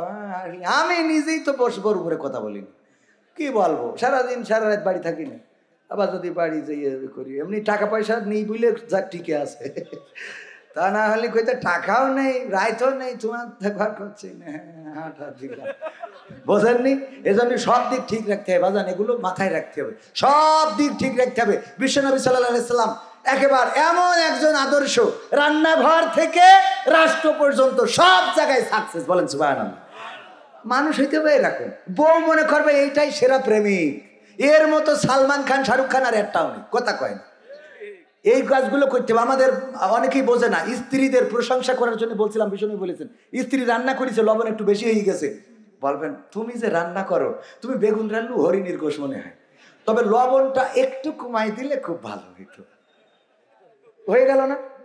আপনি সুন্দর করে আপনি বললেন, তা না, আরে বাবা এই রান্নার সময় তোর মন কোনে থাকে, এখানে আয় তুই খা। আরে বাবা বাঘ, এখানে তুই খা, সুন্দর করে বলবেন। এগুলো বলার দরকার আছে না নাই? মা বোনেরা মহিলা প্যান্ডেলতে বলছে এই হুজুরির আল্লাহ হায়াত যেন 200 বছর থাকে, কারণ আমাদের যে নির্যাতন করে। সেদিন মা বোনদের পক্ষে ওয়াজ করেছি, মা বোনেরা খুব খুশি। লাস্টে যাওয়ার সময় একজন চির করতেছে যে হুজুর বাড়ি যেয়ে পড়বেন। ওমা আমি বাড়ি যাওয়ার আগে সিরকুটটা খুলে দেখি লিখা রয়ে এসেছে মা বোনদের যে আমরা ধমক টমক দিই, খুব তো বললেন, তা মা বোনেরা যে আমাদের তেস মেরিতেছে তো এইটা কিনা খবর? আমাদের তো মোটই দাম দেয় না। আর সিয়ারা যদি একটু অল্টারনেট মানে কোনো রকম যদি একটু আপ ডাউন হয় তাহলে তো রে বাবা ওনার কত গল্প। আমার মার্কসেদের ছেলে আমার নিয়ে যাচ্ছে চাইল, আমি বলি তোমার সংসার করছি, অন্য লোক হলে এখন কবে চলে যেত। আরে বাবা, ও বলি সংসার করছে, অন্য লোক হলে কি করতো? আমার এক বন্ধু বলছে এই জন্য আমি দুটো বিয়ে করিস, যে দেখ তুই বাধা আর একটা আস, তুই বাধা আর দুটো করে করতে হবে। সুবহানাল্লাহ। এবার মা বোনেরা বলছে এ হুজুরের জন্য আল্লাহ তাড়াতাড়ি মরণ করে। দুটো বিয়ে খবরদার এই চিন্তা করবেন না, আপনাদের চুয়াডাঙ্গাই তো বিপদ ঘটেছে। ঘটেছে না ঘটে নাই? থাক আবার কি, সাবধান না করলে বেকায়দা হবে না। দুটো বিয়ে খবরদার, এখনকার সময় খুব সাবধান। আগে তো দুটো বিয়ে করলে মসজিদে পড়ে থাকতো। এক চাচা শুনেছে, আমার লেখা গানের বই আছে, ওইগুলো এখন নিয়ে যাচ্ছেন, আমি আওয়াজ করিনি, পরে নিয়ে যাবেন, এখন বসে থাকেন, পরে ওরা পরে নেবেন। এখন আমি একটু আলোচনা শেষ করি। ভাইয়েরা আমার, আলোচনা তো এখনো শুরু করিনি, শুরু করবো।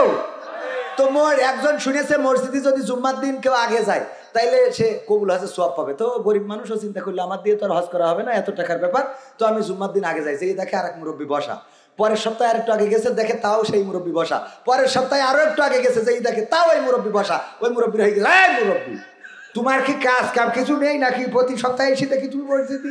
তা বলছে বাপু রে কেন, তোমার সমস্যা কি? বলছে সমস্যা হলো হুজুর বলেছে একটা কবুল হজের সওয়াব নিতে হলে জুম্মার দিন প্রথমে আগে আসতে হবে। তো আমি আইসেই দেখি তুমি আসো। বলছে যে কেন হজে যাইতে পারবে না? কয় টাকা নেই, হতো নিকে করতে পারবা? বলছে এইটা পারবা না। তাহলে একটা নিকে করো, হজের ব্যবস্থা আল্লাহ করে দিবে না। তো ও কি বুঝা না বুঝা, ও মনে করি ঠিক আছে তাহলে এটা নিকে করবো। এক বুড়ি পটায় বিয়ে করেছে, করার পরে পরের জুম্মায় ওই লোক যেই দেখে এই লোক বসে, যেই জিজ্ঞেস করছে বাবা কি আজকে কবুল হজের সওয়াব হইয়াছ? তো তা কতি পারবো না গো বাবু, ওই দুডোর গুতাগুতিতে ফজরে আইসে আর এখনো বাড়ি যায়নি। দুডোর গুতাগুতিতে ফজরে এসেছে আর এখনো বাড়ি যায়নি, এখন হজের সওয়াব হইয়াছ কি হইনি। তো তখনকার সময় তো গুতাগুতিতে সীমাবদ্ধ ছিল, এখন ডাইরেক্ট মারি ফেলে। কি করে? এক হাফেজ বিয়ে করেছে, দ্বিতীয় বিয়ে স্ত্রী ডাইরেক্ট মারি ফেলিয়েছে, দেখেছেন না পত্রিকায়? দেখেছেন কিনা? মেরি ফেলিস আপনার চুয়াডাঙ্গায় ডাইরেক্ট মেশিন কেটে নিয়ে বাড়ি চলে গেছে। চুয়াডাঙ্গায় পত্রিকার নিউজ, সত্য বলছি না মিথ্যা বলছি? বোঝেন তাইলে কি অবস্থা? দুটো বিয়ে করবেন, ও বাইসি থাকবে কিন্তু ধুকধুক করবে। খুব বেকায়দা। খবরদার খবরদার, মা বোনদের কষ্ট দিয়ে দরকার নেই। যা আছে জীবনে যা পাইছেন ওই জান্নাতে হুর পরে চিন্তা করি ওইটা ঠিক করে রাখেন।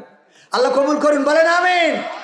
তো ভাইয়েরা আমার, এখনো ওবায়দুল কাদের কাকার সেই মন্ত্রীরা সব কত গানে যাবে, কি হবে বেশি থেকে এটাও তো শোনায়নি।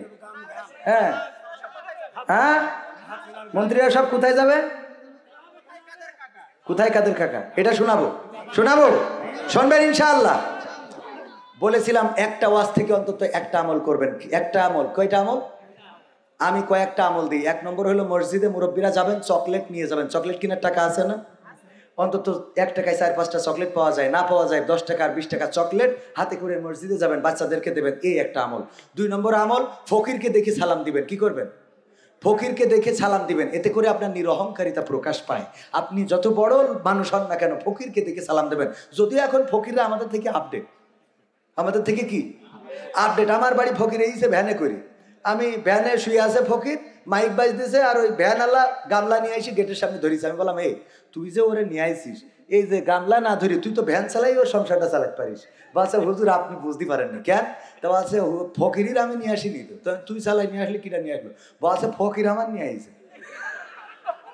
কেন? তো বলছে আমি ফকিরের ড্রাইভার, ও ভ্যান মাইক এই গামলা সব ফকিরি, ও কেড়ে নিলে আমি নিঃস্ব। ও আমার চাকরি দেশে, আমি ওর নিয়ে এইভাবে সেই মাসে মাসে বেতন। ওরে বাবা, আমার গাড়ি এখন আমি নিজে চালাই, আমার একটা ড্রাইভার নেই। আমি বললাম তা মাইক কি ওইভাবে লাগাইছি? ওর শুয়ে চেয়ারম্যান সাহেব শুয়ে রিয়েছে কায় থাকে। চেয়ারম্যান সাহেব ওর পৃথিবীর কোনো খবর জানে না। আল্লাহর ওলি। বললাম মাইক কি ওইভাবে লাগাইনো কেন? বলছে ও মুখী বলি পারে কিনা। আমি বললাম আমি এখনো ওয়াজ করি, কষ্ট করি, টাকা নেই, আর ও মাইক রেকর্ডিং করতে। আমি ওর কাছে শিখলাম, আগামীতে ওয়াজ না করি মেমোরি নিয়ে যেয়ে মাইকেলের খবর লাগা, আমি চুপ করে বসি। ওয়াজ চলবে, লাস্টে শেষ করি বাড়ি চলে যাবো। তাছাড়া তো কোনো রাস্তা নেই। ফকিরের কাজটা শিখলাম যে ও খালি বলার দরকার নেই, ওই একদিন বইলে রেকর্ডিং করতে দিয়েছে, আল্লাহর রাস্তায় দান করিলে আখের রাতে ঠাকানি খাই, আইকেল ফকিরের দান করো ভাই, দান করো ভাই, দান করো। ও রেকর্ডিং করে রেখেছে, কইরে ওই ভ্যানের পরে চেয়ারম্যান সাহেব শুয়া আর ড্রাইভার গামলা ধরে বেড়াচ্ছে। তো ওর কাছে শিখলাম যে আমরা 2 ঘন্টা একদিন ওয়াজ করবো, কইরে ভাই তাহলে ভাই দাওয়াত দেবে, আমি বলবো ভাই ঠিক আছে আসবে না, এই শিখেন বসে থাকবো, চেয়ারম্যান মেমোরি লাগাই দেবে মাই খেলারা, চল মেওয়াজ, লাস্টে মনে হচ্ছে শেষ করি টাকা নিয়ে বাড়ি চলে যাবো। কত বড় ওরা আমাদের থেকে আপডেট না? তো আপডেট হয় হোক, যা হয় হোক, এক ফকির আপনাদের এই জীবননগরে সাইনবোর্ড রয়েছে যে ভিক্ষুক মুক্ত অঞ্চল, ওর নিচে বসে ভিক্ষে করতেছে। আমার তাহলে ভাই যাই বলছে, এই ফকির তুই তো শেখ হাসিনার মান সম্মান ডুববি কেন? তো বলছে উপরে লিখা কি তুই আসতে না গাড়ি শেষ কর নে। তো বলছে কেন উপরে লিখা ফকির মুক্ত অঞ্চল, ভিক্ষুক মুক্ত এরিয়া জীবননগর, তুই এর নিচে বসিতে ভিক্ষে পাইতেছিস? বলছে না লিখাও ঠিক আমিও ঠিক, শয়তান লিখাও ঠিক তুইও ঠিক, মানে বলছে ওকে লিখা না ফকির মুক্ত ভিক্ষুক মুক্ত অঞ্চল। বলছে হ্যাঁ, বলছে আমি ভিক্ষে করছি না। তো কি করছি? বলছে আমি সাহায্য তুলছি। ও কি চলছে? সহ্য না করি পারবেন আপনি? সাহায্য তুলছে। আল্লাহ আল্লাহ মাফ করো। তাহলে সঙ্গীত শোনাবো কিছু। আমল কয়টা দিছি? কয়টা দিছি? 2টা। আর 3 নম্বর আমল হলো, 3 নম্বর আমল দাড়িটা যাদের নাই আজকে নিয়ত করেন দাড়িটা রাখবেন, সভাপতি সেক্রেটারি সহ। যদি দাড়ি না রাখে আগামী মাহফিলে আমরা কেউ টাকা দেব না, মনে থাকবে। কারণ মাদ্রাসা কার ঘর? আল্লাহ। কই দিলে এটা হয়ে গেল ওই সেই এর মতো, ওই সেই বলছে একজন ওয়াজ শুনতে গিয়েছে, হুজুর টাকা কালেকশন করতেছে 50,000। আজকে চাইলো না 50,000, প্রথমে কিন্তু 50,000 দিয়ে স্টার্ট দিয়েছে, যে 2 জন অন্তত 50,000 স্টার্টে চাইছে। 50,000 টাকা দেওয়ার মতো কেউ কি আছে?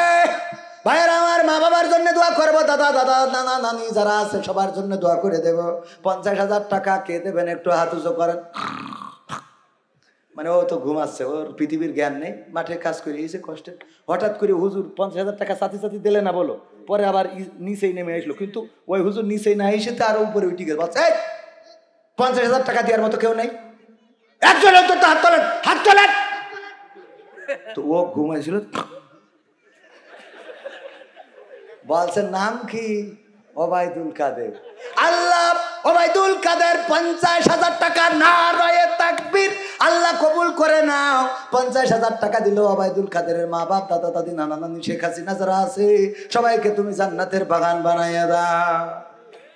বলছে মনে মনে কাছে, হুজুর আমি যে কাল বিড়ি কিনবো সে টাকাও তো নেই, হাত তো তুলে বসে আছি। পরের দিন গেছে আমাদের বড় হুজুরের কাছে, যে মুহতামিমের কাছে ফতোয়া নিতে, হুজুর কাল তো কালেকশনের সময় একটা অ্যাক্সিডেন্ট হয়েছে, কি তা? হুজুর বললো 50,000 টাকা কিটা দেবে? আমি তো আগের তা শুনিনি, ঘুমাইছিলাম। বললে হাত উঁচু করেন, করিয়ে বসে আছি, কিন্তু আগের লাইনই ছিল 50,000 টাকা কিটা দেবেন, হাত উঁচু করেন। ওই আগের টুক ঘুমির মধ্যে চলে গেছে, পরের টুক জেগে উঠে শুনেতে হাত উঁচু করেছি। এখন কি হবে? আমি তো 50,000 টাকা যে দেবো, আমার তো বিড়ি কেনার টাকাও নেই। তা বলছে অসুবিধে নেই, এ তো ভুল ক্রমে হয়ে গেছে, ভুলে যদি কেউ রোজার মাসে খায় তাহলে তার রোজা ভাঙে না, সুতরাং ভুলে যেহেতু হাত উঠে গেছে ঘুমিতে হইতে অসুবিধা। বলছে হুজুর আমি জানি যে ও তো অসুবিধা নেই, কিন্তু অসুবিধা তো অন্য জায়গায়। কি? তা বলছে হুজুর দোয়া করলো যে আল্লাহ ওই ওবায়দুল কাদেরের মা বাপ দাদা দাদি নানা নানি 14 গোষ্ঠী সব জান্নাতে দাও। তো এখন আমি টাকা না দিলে ওকে ফেরত এনে জাহান্নামে রাখবে কিনা? আমার টেনশন এটা নিয়ে, যে আমি না জানি হাত তুলে কি ওকে আবার জাহান্নামে এনে দিলাম। তাইলে মাদ্রাসা কার ঘর? আবার কয় আল্লাহর ঘর, আল্লাহর রাসূলের ঘর। মাদ্রাসার আল্লাহর ঘর কোনটা? মসজিদ। সেই আল্লাহর রাসূলের ঘর যারা করেছেন, রাসূলের চরিত্র আদর্শ ব্যবহার এর সাথে যদি মিল না থাকে, রাসূলের আদর্শের সাথে যদি মিল না থাকে, তাইলে ওই মাদ্রাসা পরিচালনার অযোগ্য সে। ঠিক না? মাদ্রাসা পরিচালনার জন্য যদি যোগ্য হতে হয়, আমার মসজিদে আমি এখন সভাপতি, নবগ্রাম জামে মসজিদ, জিকরগাছা যশোর গঙ্গানন্দপুর ইউনিয়ন নবগ্রাম জামে মসজিদের সভাপতি বানিয়েছে আমাকে। এই বছর আমাকে বানানোর কারণ হলো, আমরা বলেছিলাম মসজিদের সভাপতি হতে হবে এমন যে মসজিদের ইমাম না থাকলে অন্তত খুতবা দিতে পারবে। ঠিক না বেঠে? সেটা না হয়ে এমন সভাপতি হয়। ওই প্রথমে বলেছিলাম, বললো হুজুর ইব্রাহিমের জীবনী নিয়ে আলোচনা করেন, কিন্তু নমরুদের কথা বলায় খেপে গেল যে আহারে নমরুদের কথা কেন বলে। ওগো আমার ভাইয়েরা, মসজিদের সভাপতি মাদ্রাসার সভাপতি যেই হন না কেন কোনো সমস্যা নাই, কোনো অসুবিধা নাই। সভাপতি হন, সেক্রেটারি হন, ক্যাশিয়ার হন, অন্তত রাসূলের ন্যূনতম আদর্শ দাড়িটা যে সুন্নাতটা আপনার সাথে কবরে যাবে এটা রাখার দরকার আছে না নাই? রাখতে রাজি কারা কারা হাত উঁচু করে?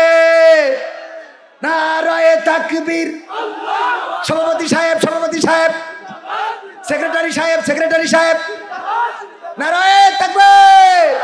ওয়াজ বেশি শোনার দরকার নাই, একটা আমল যদি করতে পারেন আল্লাহ রাব্বুল আলামিন এই আমলের বরকতে আপনার জীবনের গুনাহসমূহ মাফ করে দিতে পারেন।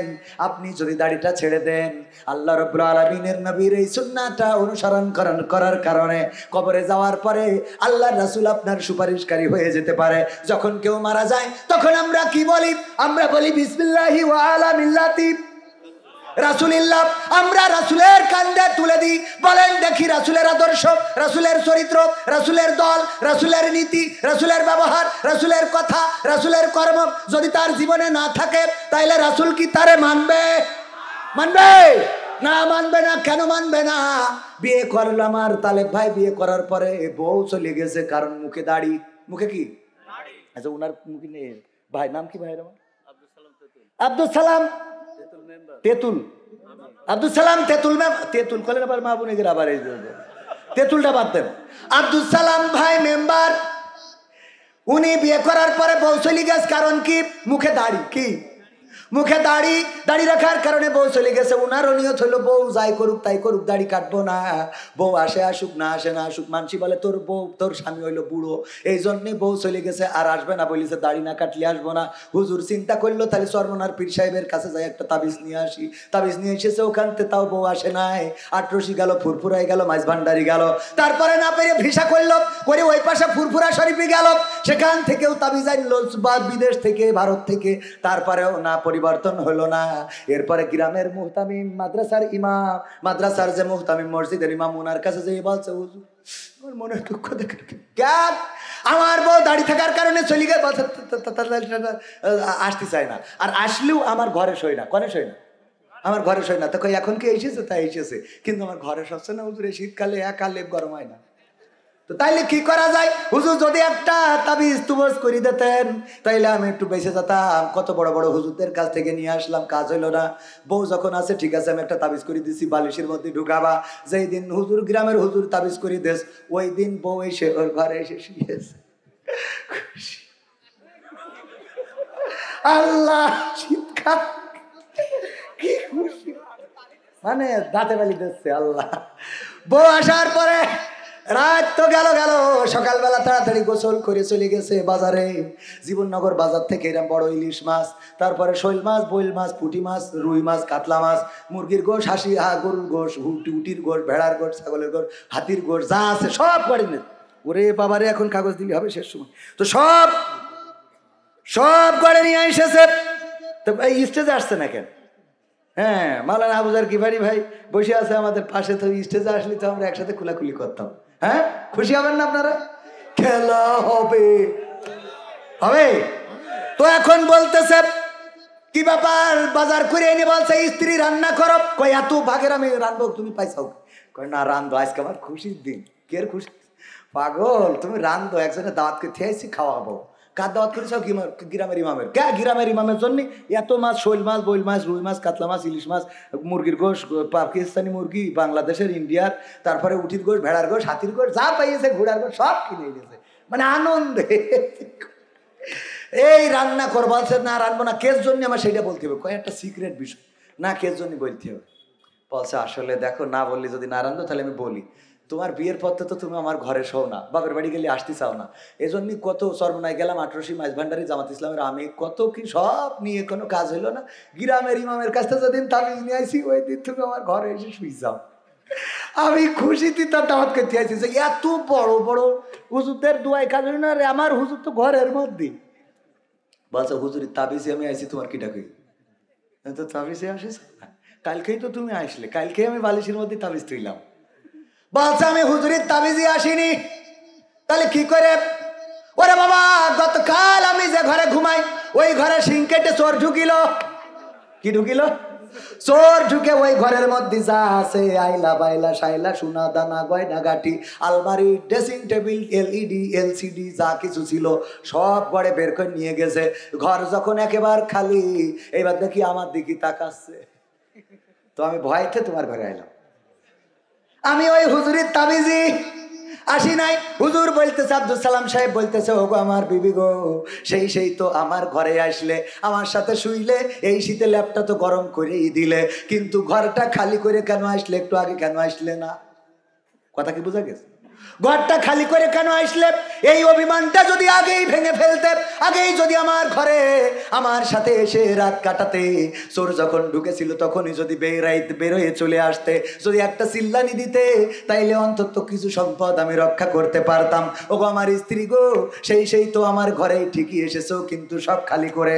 ও আমার ভাইয়েরা, এই কথাটা এই জন্য বললাম, যখন বলে বিসমিল্লাহি ওয়া আলা মিল্লাতি রাসূলিল্লাহ, আমার রাসূল ওই মানুষটার ব্যাপারে বলে দেয়, ওগো আল্লাহর বান্দা, ওগো আমার উম্মত, তুমি তো এসেছো আমার কবরে, আমার কান্দে তো ঠিকই চড়েছো, আল্লাহর নামে রাসূলের দলে ঠিকই ঢুকেছো, কিন্তু মরে যাওয়ার পরে বেঁচে থাকতে কোনোদিন রাসূলের দলে চলো নাই, কোনোদিন রাজপথে থাকো নাই, কোনোদিন কোরআন কায়েমের আন্দোলন করো নাই, কোনোদিন ইসলামের পক্ষে কথা বলো নাই, কোনোদিন আমার দাড়িটা সংরক্ষণ করো নাই, কোনোদিন আমার মাদ্রাসার পক্ষে কাজ করো নাই, কোনোদিন দিনের পক্ষে অর্থ খরচ করো নাই, কোনোদিন আমার আনিত বিধান কায়েমের জন্য ন্যূনতম চেষ্টা করো নাই। আজকে মারা যাওয়ার পরে তোমার ব্যাপারে সবাই বলে গেল বিসমিল্লাহি ওয়া আলা মিল্লাতি রাসূলিল্লাহ, তুমি তো সেই আমি রাসূলের কান্দে আসলে, কিন্তু তোমার আমল নামা তো সব খালি, একটু আগে আসলি তো আমি তোমারে পার করতে পারতাম। কথা কি বোঝা গেছে? সুতরাং আমল নামা খালি করে কি আমরা কবরে যাব? না, কবরে যাব না। আমল নামাটা ভারী করতে হবে, নফল ইবাদত বাড়িয়ে দেবেন, তাহাজ্জুদের নামাজ আল্লাহর কাছে কাটাকাটি করবেন। আল্লাহ রাব্বুল আলামিন আপনাকে হারানো সম্মান ফিরিয়ে দিতে পারেন। আপনার অর্থ নাই, টাকা নাই, পয়সা নাই, দেয়ার মালিক কি? আল্লাহর কাছে কি অভাব আছে? না, অভাব নাই। ওগো আমার ভাইজানেরা, কথা বলতে গেলে একদিক থেকে আরেকদিকে চলে যায়, যেহেতু আল্লাহর কাছে ফিরে যাওয়াই লাগবে। ওই যে বলেছিলাম, স্ত্রীর সাথে যদি সংসার করাই লাগে, তাইলে রাগারাগি হইলে কেউ না কেউ একটু নরম মাইন্ডের হওয়া লাগে, আস্তে করে সম্পর্কটা ভালো করা লাগে। বলেন ঠিক না বেঠিক? তেমনি ভাবে আল্লাহ রাব্বুল আলামিন আমাদের পরে নাখোশ থাকতে পারেন, আল্লাহ রাব্বুল আলামিন আমাদের উপরে নারাজ থাকতে পারেন। আমরা রাসূলের কথা মানি নাই, আল্লাহর কোরআন মানি নাই, দ্বীনের পথে চলি নাই, ইসলামের বিরুদ্ধে কথা বলেছি, আলেম ওলামাদের বিরুদ্ধে কথা বললাম। সকালে ধর, বিকেলে ধর, জামাত শিবিরে নাস্তা কর, তারপরে ওরে ও দাড়িওয়ালা তুই দিলি বড় জ্বালা, দাড়িওয়ালা দেখে আমরা জ্বালা পাইলাম। আলেম ওলামাদের পরে নির্যাতন করলাম, মামলা একটার পরে একটা, হুজুরদের নামে মামলা দিলাম, ইমাম সাহেবের ঠিক মতো দেখে রাখি না, এত কিছু করি। ওগো আমার ভাইজানেরা, কত নাফরমানি কাজ করি। আল্লাহ আমাদের পরে নাখোশ হতে পারে না? পারে না? যে আল্লাহ নাখোশ হতে পারে, সেই আল্লাহ আবার আমাদের উপরে খুশি হতে পারে। শয়তান বলল, ওগো আল্লাহ আমারে শয়তান বানাইছাও জাহান্নামের জন্য, আমার তিনটা দাবি আছে, রাখতে হবে। বলল রাখবো। বলো কি দাবি? এক নম্বর দাবি হলো আমার অদৃশ্য শক্তি দিতে হবে, আমি যেন অদৃশ্য হয়ে মানুষকে ধোঁকা দিতে পারি।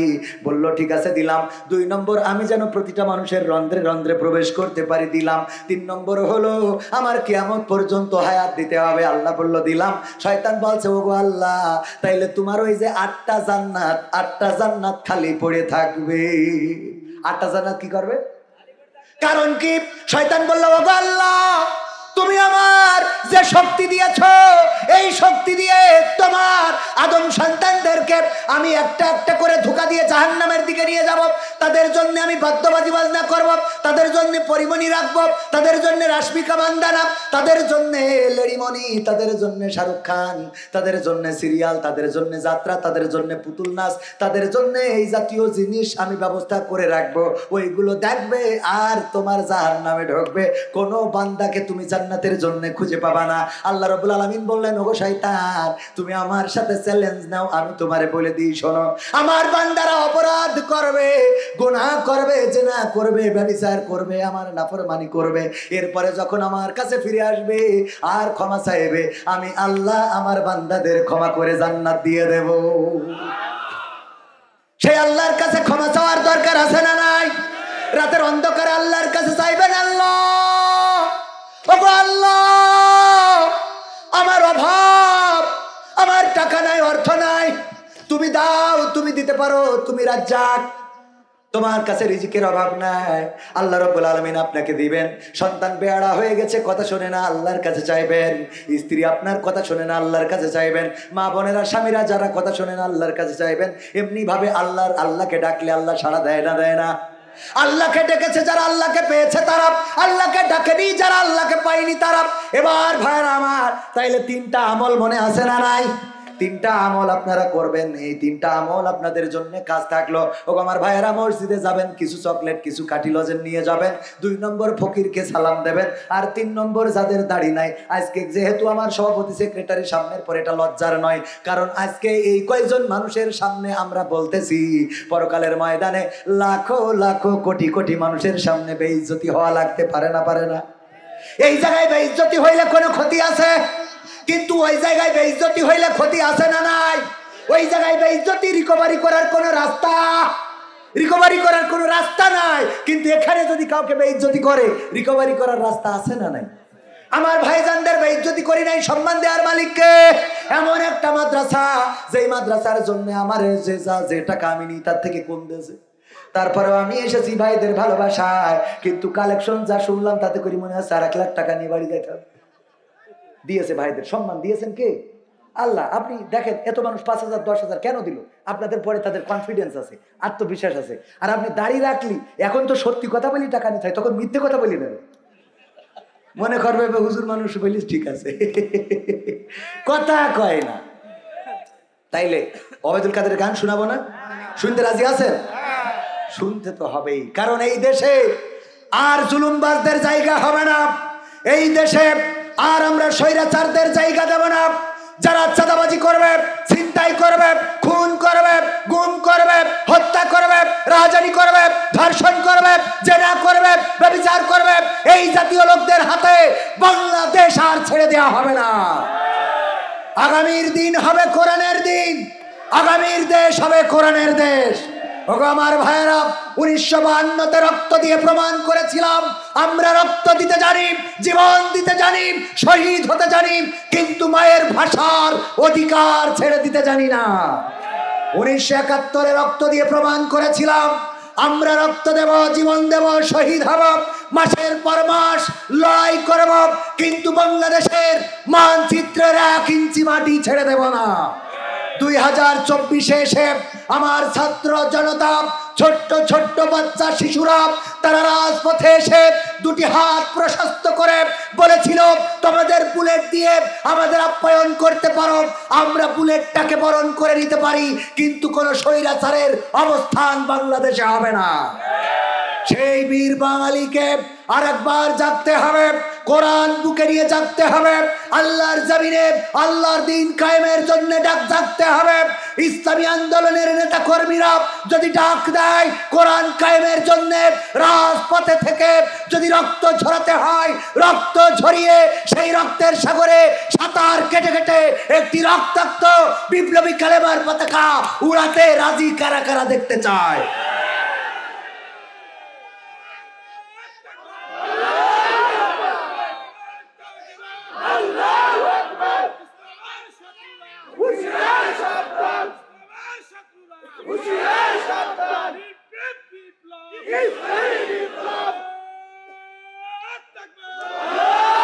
সংগ্রামী তাওহীদি জনতা, মাথায় রাখতে হবে, আমাদের আবু সাইদের রক্ত বৃথা যেতে দেব না, মুগ্ধের রক্ত বৃথা যেতে দেব না, ইয়ামিনের রক্ত বৃথা যেতে দেব না। তারা রক্ত দিয়ে প্রমাণ করেছে আমরা আমাদের ভবিষ্যৎকে জলাঞ্জলি দিতে পারি, কিন্তু এই বাংলাদেশে কোন জুলুম, কোন স্বৈরাচারকে বরদাস্ত করতে পারি না। সুতরাং যদি কেউ জুলুমবাজের কাতারে যায়, আমরা তাদেরকে বয়কট করব, এটাই সিদ্ধান্ত। ঠিক না? ঠিক।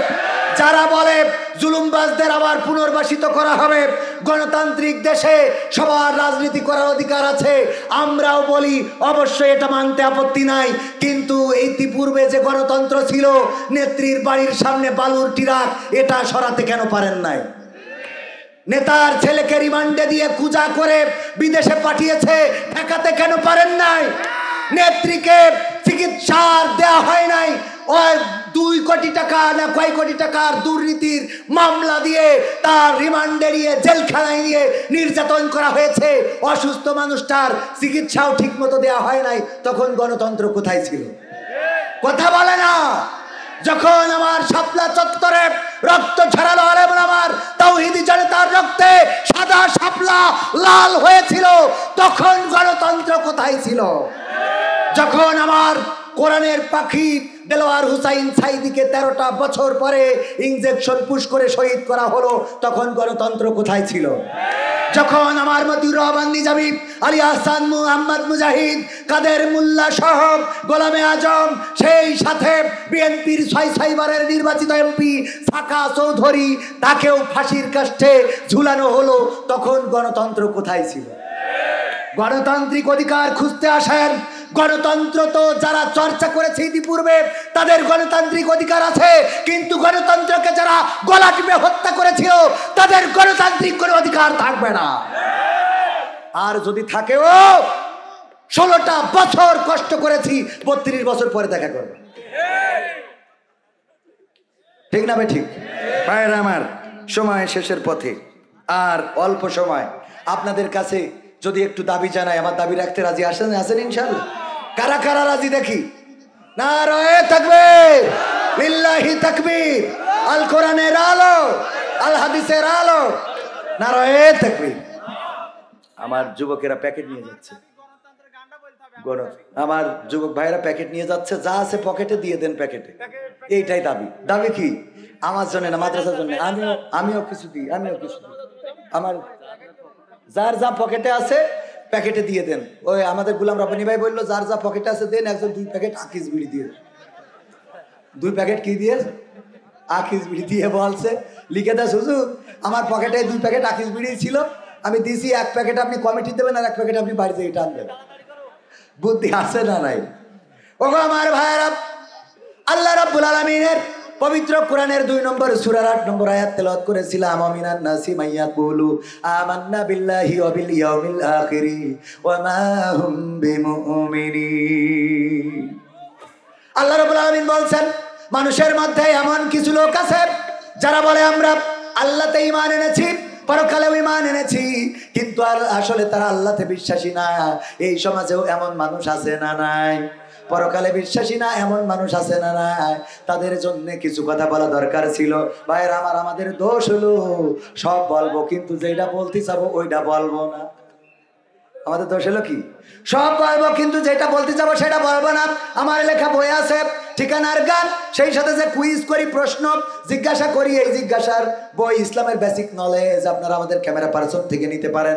ওগো আমার ভাইয়েরা, পকেটে যা আছে এই মাদ্রাসার জন্য দিয়ে দেন, আর কেউ যদি কিছু দিতে চান তাইলে দিতে পারেন। আমি মুসাফির মানুষ, দোয়া করে দেবো। কেউ যদি নামি দামি 10 ব্যাগ 5 ব্যাগ সিমেন্ট দিতে চান দিতে পারেন। যদিও একটু সময় চলে যাচ্ছে, তারপরেও আমার এখনো 5 মিনিট আছে, এখনো 5 মিনিট। আজকালকের ছেলেরা বই নিয়ে আর বসে না, ও বাবা গুগলে সার্চ করিয়া পড়ি। ওরে কালের মেয়েরা কোরআন হাদিস ধরে না, এখনকার মা বোনেরা কোরআন হাদিস পড়ে না, ও আল্লাহ টিকটকে ভিডিও ওরা করে। আজকালকের ছেলেরা বই নিয়ে আর বসে না, গুগলে সার্চ করিয়া পড়ি। আরো কত মানে মনে আসছে, আরো শোনাই। তুমি যার লাগে আইএমবি ভরো, তার তো বাটন ফোন। ওরে সুরুজ কি করি? ও সুরুজ, আল্লাহ সুরুজ 1000 টাকার একখান বঙ্গবন্ধুর নোট দান করলো। আল্লাহ কবুল করে নাও, নেখায়াত দিয়ে দাও, মনের স্বপ্ন পুরা করে দাও, আপনজনদের কবুল করে নাও। আল্লাহ এই দানের ওসিলায় তুমি দয়া করে যারা কবর দেশের বাসিন্দা হয়ে গেছে, কবরগুলো জান্নাতের বাগান বানাও, বলেন আমিন। আজকের ওয়াজ থেকে 3টা শিক্ষা অবশ্যই আপনারা নেবেন। 3টার মধ্যে 1 নম্বর, কাঠি লজেন, সুশি লজেন, চকলেট মসজিদে নিয়ে যেয়ে বাচ্চাদেরকে দিবেন, নামাজে অনুপ্রাণিত করবেন। 2 নম্বর, আবার মনে করিয়ে দিই, 2 নম্বর কি বলেছিলাম? ফকিরকে সালাম দিবেন, যেন অহংকার এটা প্রকাশ না পায়। তেজের আলী 2000 টাকার বক্তি আর 5 বস্তা সিমেন্ট। নারায়ে তাকবীর। আল্লাহ দানকে কবুল করে নে, খায়াত দাও, মনের স্বপ্ন পুরা করে দাও, আপন জনদের কবুল করে নাও। 5 বস্তা হলো নেকের আলী, কি জানো 5 বস্তা কিটা? বখতিয়ার, এখতিয়ার উদ্দিন বখতিয়ার খিলজি, নাম শুনেছেন না শোনেন নাই? আমার যুবকদের আগামী দিন যদি আসি গান শোনাবো, আজ আর হবে না, আগামী দিন ইনশাল্লাহ হবে। এমপিরা সব কোথায় গেল, এটা শোনাই মনে হলো। এমপিরা সব কোথায় গেল, মন্ত্রীরা সব কোথায় গেল, কোথায় কাদের কাকা, তাদের ছাড়া দেশটা এখন লাগে ফাঁকা ফাঁকা, ওদের ছাড়া দেশটা এখন লাগে ফাঁকা ফাঁকা। পালাবে না যাই না তবু দেখা, পালাবে না যাই না তবু দেখা, তাদের ছাড়া দেশটা এখন লাগে ফাঁকা ফাঁকা, ওদের ছাড়া দেশটা এখন লাগে ফাঁকা ফাঁকা। আইন মন্ত্রী আটকে গেল আইনেরই ফাঁকে, দাড়ি ছাড়া দরবেশের ভণ্ড ভণ্ড লাগে। ঠিক না বেঠে? আপনারা বুঝে ফেলেছেন।